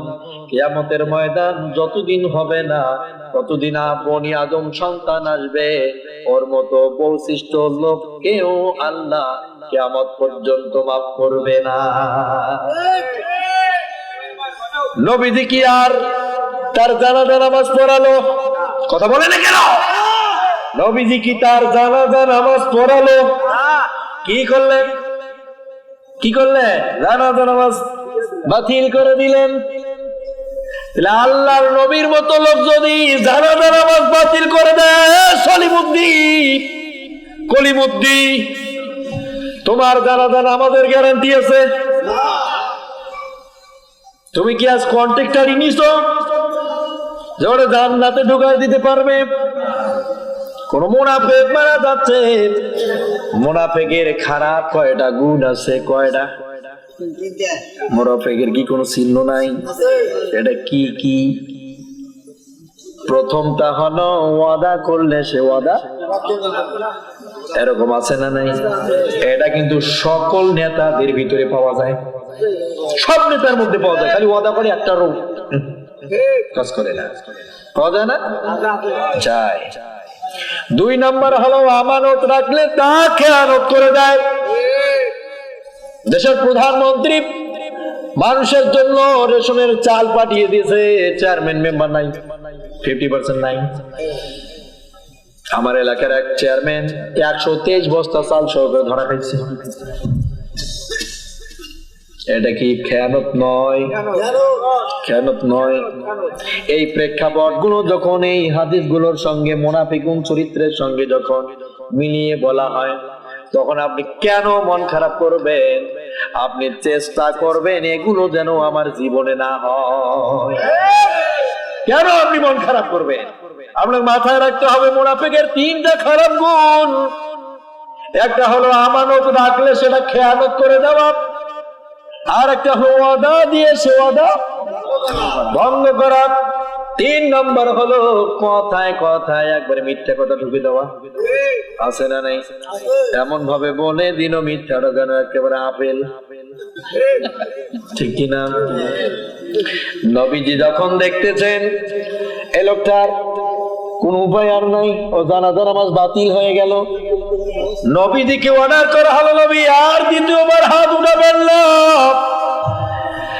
এবার যদি আপনি হাত উঠান তাহলে ঈমান থাকবে আর না থাকার প্রশ্ন আসবে। কোন মুমিন কোন মুত্তাকি যদি মুনাফিক ব্যক্তির জানাজা পড়াতে যায়, সে যেন সূরা তাওবার 80 নম্বর আয়াতটাকে লঙ্ঘন করার অপরাধে আমার আল্লাহ তাকে ফাসিক হিসাবে ঘোষণা করবে। কি করবে? এই মুনাফিকদের কারণে দুনিয়ার প্রথম অধ্যায় থেকে আজ পর্যন্ত মুসলমান আলেম ওলামা ইসলামের ক্ষতি হচ্ছে, এখনো হচ্ছে, ভবিষ্যতেও হবে। সেই মুনাফিকের প্রতি আমার আল্লাহ এত বেশি রেগে গেলেন, কারণটা কি? কারণ আছে, আমার আল্লাহ পাক বলেন এর কারণ, মূল যে কারণটা সেটা হলো মুনাফিক হিন্দু জাতির মধ্যে নাই। কথা বলেন ঠিক কিনা? মুনাফিক বৌদ্ধ জাতির ভিতরে নাই, মুনাফিক খ্রিস্টানের ভিতরে নাই, আছে কল্যাণ যে জাতিটার উপরে আমার আল্লাহ দান করেছে সেই মুসলিম জাতির ভিতরে মুনাফিকের বাচ্চা আছে, যার কারণে আমার আল্লাহ রাগ হয়েছে। যে জাতির জন্য আমি এতগুলো পয়গম্বর পাঠালাম, এতগুলো নবী পাঠালাম, এত গ্রন্থ পাঠালাম, এতগুলো দলিল দিলাম, তারপরেও এই জাতি মুনাফিকি করে। এই জন্যই আমার আল্লাহ মুনাফিকের উপরে রাগ করেছে। এখন আপনি ভিন্ন দলিল দিতে পারবেন? দেন তো দেখি, আপনি কি দলিল দেন একটু শুনি যাই। মুনাফিকের জানাজা করা জায়েজ আছে? কথা বলে না কেন? মুনাফিকের জানাজা করবেন না, দেখবেন আগামী দিনে ইসলামের ক্ষতি হবে না। মুনাফিকের জানাজা বন্ধ করে দেন, আমাদের নবীকে নিয়ে ব্যঙ্গ করা আর হবে না, নবীজিকে নিয়ে বান্দরামি কেউ করবে না, নবীজির সম্মান সম্ভ্রম নিয়ে কেউ মাথা চারা দেবে না, লাঞ্ছিত করতে পারবে না। কারণ আমরা মুনাফিকদের সঙ্গে ভালো সম্পর্ক রাখি। কার সাথে? মুনাফিকের সঙ্গে সম্পর্ক রাখলে কি হবে জানেন? বলবো? ধৈর্য আছে তো? 12টা ধৈর্য আছে? রাখা যাবে? আল্লাযীনা ইয়াত্তাখিজুনাল কাফিরিনা আউলিয়া মিন দুনিল মুমিনিন। এটা আবার সূরা নিসার 141 নম্বর আয়াতে বলা আছে, আমার আল্লাহ পাক বলেন আল্লাযীনা ইয়াত্তাখিজুনাল কাফিরিনা, কিছু মানুষ আছে কাফেরদেরকে আউলিয়া আউলিয়া মানে হলো অন্তরঙ্গ বন্ধু বানা। আউলিয়া মানে কি? আউলিয়া মানে হলো অন্তর দিয়া বন্ধু বানায়। কিছু মানুষ আছে কাফেরদেরকে, মুনাফিকদেরকে আউলিয়া অন্তর দিয়া অন্তরঙ্গ বন্ধু বানায়, আছে না নাই? মিন দুনিল মুমিনিন, মুমিনদেরকে মাইনাস করে দেয়, আছে না নাই? এরা সব সময় মুমিনদেরকে মাইনাস করে চলে। কাফের, মুশরিক, বেঈমান, মুনাফিকের সঙ্গে সম্পর্ক স্থাপন করে। আবার আল্লাহ পাক বলেন এরা কেন ঈমানদারের সঙ্গে সম্পর্ক রাখে না জানো? ওরা ইহুদিদের সঙ্গে সম্পর্ক করে, তার কারণটা কি সেটাও জানো? আমরা বললাম আল্লাহ জানি না, একটু জানায় দেন। আবার আল্লাহ তাআলা বলতেছেন তাহলে এবার শোনো, এই মানুষগুলো এরা কেন কাফিরদের সঙ্গে সম্পর্ক করে, এবার শোনো। এরা এই কারণে সম্পর্ক তৈরি করে, আয়াবতাগুনা ইনদাহুমুল ইজ্জাতা ফাইন্নাল ইজ্জাতু লিল্লাহি জামিআ। এরা মনে করে যে ঈমানদারদের সঙ্গে থাকলে মানুষ আমারে ভয় করবে না, মানুষ আমারে সম্মান দেবে না, মানুষ আমারে স্যালুট মারবে না। আর যদি আমি কাফিরদের সঙ্গে, মুনাফিকদের সঙ্গে সম্পর্ক স্থাপন করি, মানুষ আমাদেরকে শ্রদ্ধা করবে, সম্মান করবে, স্যালুট দেবে, ভয় করবে। এই জন্য তারা কাফিরদের সঙ্গে সম্পর্ক করে। আবার আল্লাহ তাআলা বলেন সম্মান ইজ্জতের মালিককে তুমি জানো, সম্মান তোমার নেতা তোমার বাড়াতে পারে না, লিল্লাহি জামিআ। সে কইতেন যে ভাই এগুলো কি শুনতেছি, কত বড় জিনিস এগুলো। শেষ করে দিন, শেষ করে দিন।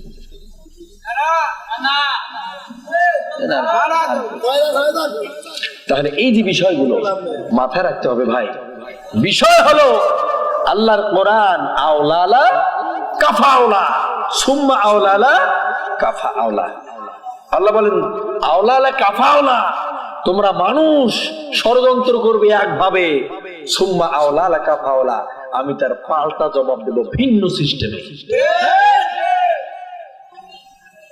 কেন দেখা গেল না চোখ দিয়া বিশ্বব্যাপী যখন মুসলিমের লাশ আর রক্ত দিয়ে যেন স্নান করছে ইহুদি জাতি, মিয়ানমারে মুসলমানগুলোকে জবাই করলো, কাশ্মীরে, ফিলিস্তিনে, ভারতে, বাংলায়, তামাম পৃথিবীতে আজ মুসলমানদের রক্ত নিয়ে যেন এক খেলা চলছে।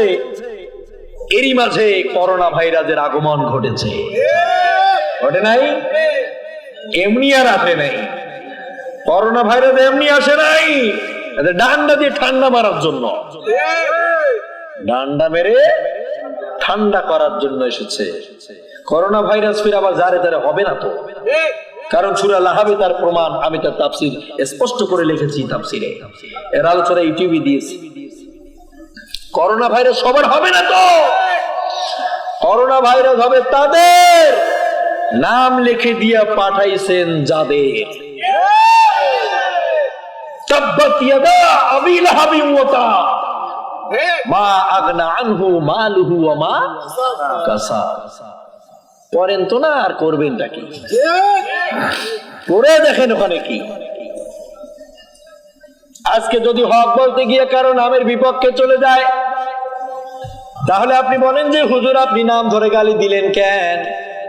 ভাই নাম ধরে তো গালি দেওয়ার শিক্ষাটা আল্লাহ দিয়েছে, কারণ আল্লাহ নিজেই বলেছেন তাব্বাত ইয়াদা আবি লাহাবি ওয়া তাব, আমি আবু লাহাবের দুহাতকে ধ্বংস করে দিয়েছি, ও লাঞ্ছিত হবে, ব্যর্থ হয়ে গেছে। আবু লাহাবের গোষ্ঠী যতগুলো তার প্রেতাত্মা আছে পৃথিবীতে, তারা মুসলমানদেরকে নিয়ে খেলে, এদের বারোটা আল্লাহ বাজায় দিতে পারে কিনা? আয়াহসাবুল ইনসানু আইয়ুতরাকা সুদা। আল্লাহ বলেন মানুষ তোর কি বুদ্ধিটা হয়েছে আমি দেখবো, তোর কত জ্ঞান হয়েছে এটাও আমি দেখবো, আর তুই কিটা জানিস এটাও দেখবো।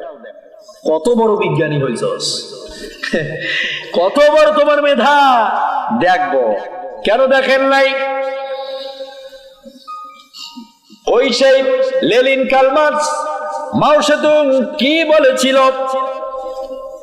লেনিন বলেছিল, কার্ল মার্কস বলেছিল, আমাদের মতবাদ দিয়ে যদি কেউ জীবন তৈরি করো, নিরাপদে থাকবে, শান্তিতে ঘুমাবে, তোমরা আরামে থাকতে পারবে, কোনো সমস্যা হবে না।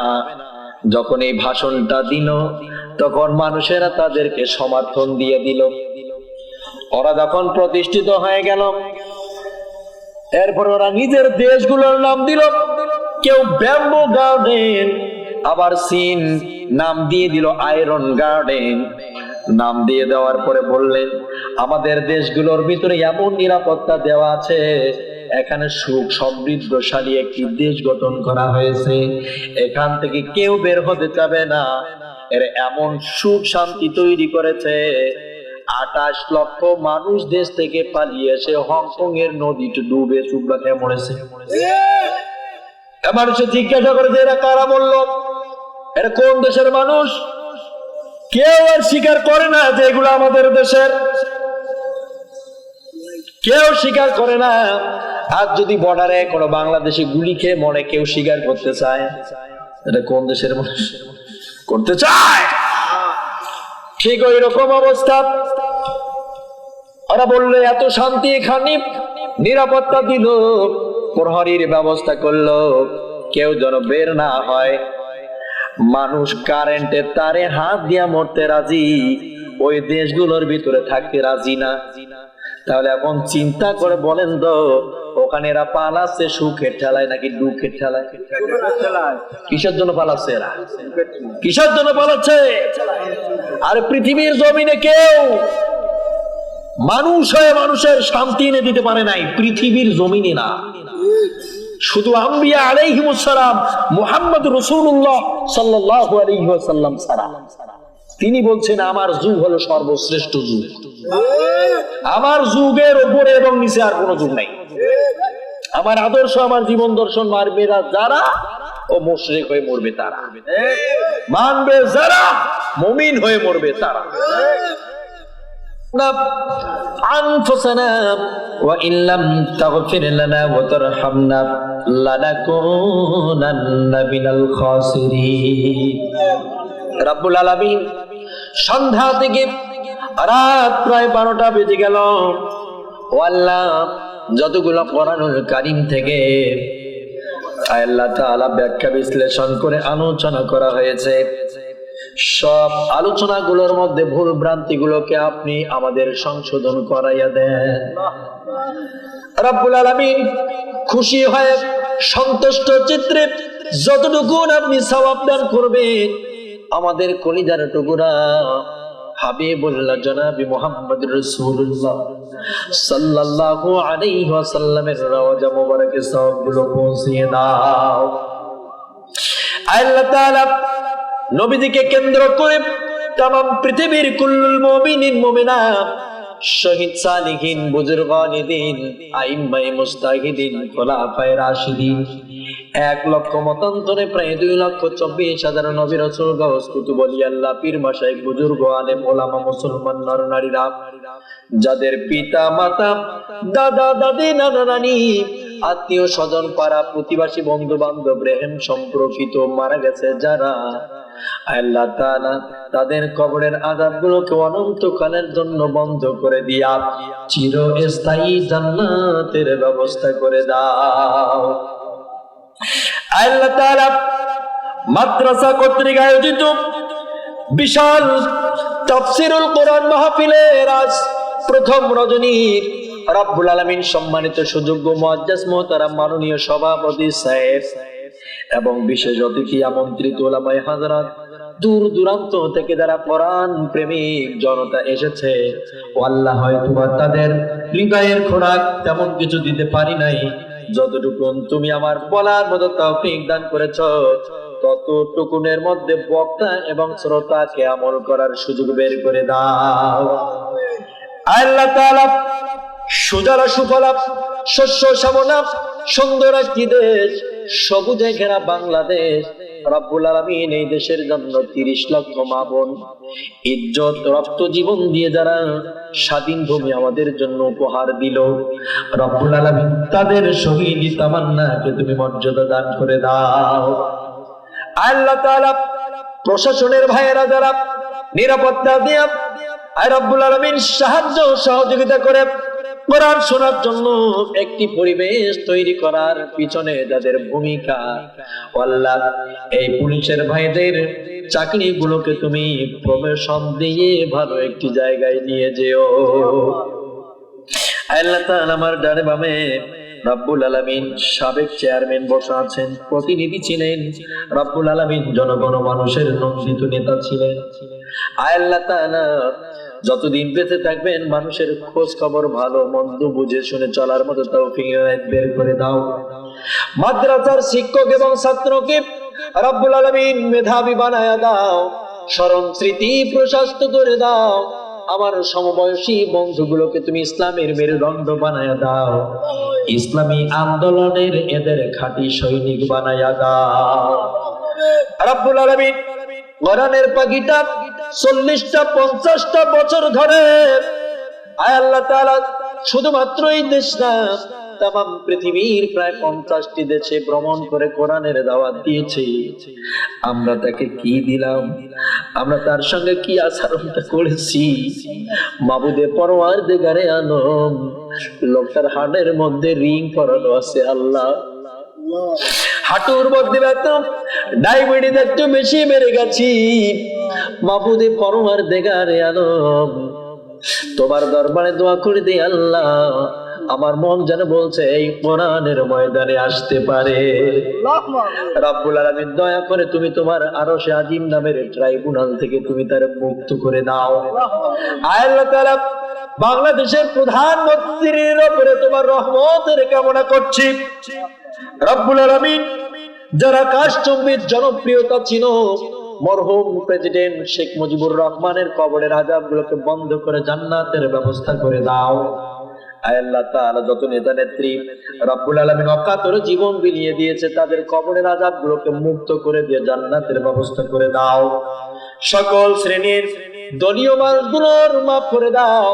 এখানে আওয়ামী লীগ থাকতে পারে, বিএনপি থাকতে পারে, জামাত শিবির থাকতে পারে, ওলামা চরমনাই থাকতে পারে, তাবলীগ থাকতে পারে, জাসদ বাসদ থাকতে পারে। রব্বুল আলামিন আমরা বিভিন্ন দলে বিভক্ত হতে পারি, কিন্তু কোরআন এবং রাসূল তোমার কারণে এক কাতারে কাতার বদ্ধ আছি।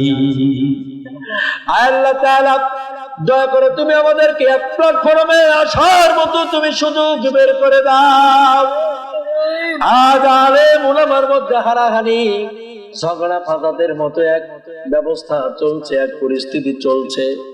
রব্বুল আলামিন এই কূটনৈতিক ব্যবহারগুলো আমাদের মাঝ থেকে তুমি দূর করে দাও। ভালো সম্পর্ক পরস্পরে স্থাপন করার সুযোগ বের করে দাও। আমাদের স্ত্রীগুলোকে তুমি পর্দাওয়ালা বানায়া দাও, আমাদের মেয়েদেরকে তুমি পর্দাওয়ালা বানায়া দাও, আমাদের কুচি কাচাগুলোকে মেধাবী বানায়া দাও। মুরব্বিয়ানে কেরাম যাদের দাড়ি চুল মাছ পেকে গেছে আল্লাহ, যাদেরকে দেখে তোমার রহমতের ফেরেশতারা পর্যন্ত লজ্জা পায়, রব্বুল আলামিন দয়া করে তাদের হায়াতগুলো বাড়িয়ে দাও।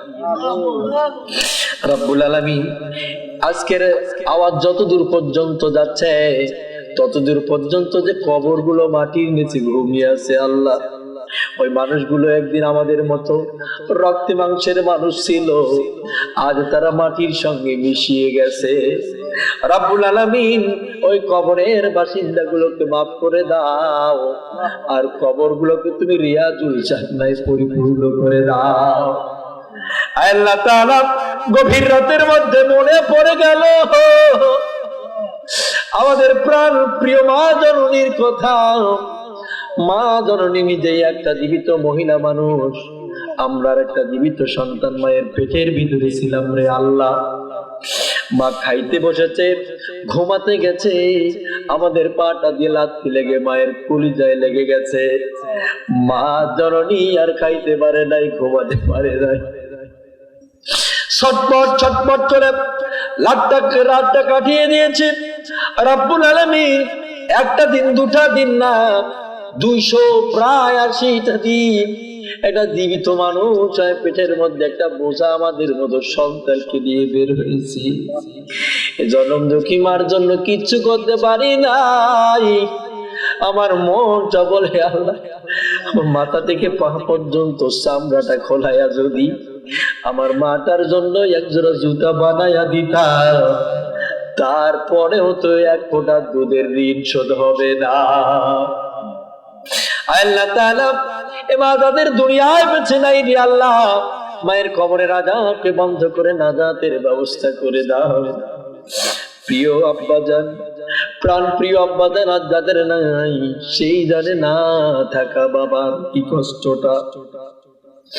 বাবা সকাল থেকে রাত গভীর না হওয়া পর্যন্ত কঠিন কঠোর পরিশ্রম চালিয়ে মাথার ঘাম পায়ে ফেলে রোদের দাবান আর সহ্য করে রব্বুল আলামিন হালাল চিনতে পারে নাই, হারাম বুঝতে পারে নাই। সন্তান সন্ততির মুখে খাদ্য তুলে দিতে হবে, এই কাজে বাবা মাঠে ময়দানে ছড়িয়ে ছিটিয়ে পড়েছে। কষ্ট করে পড়াশোনা করিয়েছি, চাকরি বাকরি নিয়ে দিয়েছি, এরপর জমি জায়গা করে দিয়েছি, আত্মীয় স্বজন প্রীতি বানিয়ে দিয়ে গেল। আমার প্রাণ প্রিয় আব্বাজান দুনিয়া থেকে বিদায় নেওয়ার সময় কোন একটা জমির কাগজ তো নিয়ে গেল না। আল্লাহ তাআলা আমরা তো কেউ বুঝতে পারি না, বাবা মাকে আমরা আলাদা করে দেই। এ তোর কপাল পড়ে গেছে রে, তোর নামাজ বাতিল হয়ে যেতে পারে। আল্লাহ তাআলা আমাদের মা বাবার খিদমত সঠিকভাবে করার তুমি তৌফিক দান করে দাও। রব্বুল আলামিন যেই যুবকগুলো আজ কোরআনের ব্যবস্থা করেছে রে আল্লাহ, এই যুবকের যে বয়সগুলো, এই বয়সে তো তাদের গান বাজনা করার কথা ছিল। রব্বুল আলামিন এই বয়সে তারা কোরআনের পথে মানুষগুলোকে একাতারে কাতারবন্দি করতে চায়। এদের পিতা মাতার কপাল গুলো ধন্য হয়ে গেছে।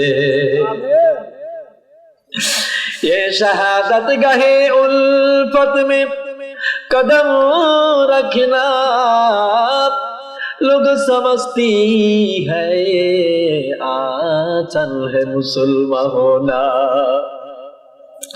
चीन अरब हमारा, हिंदुस्तान वो हमारा,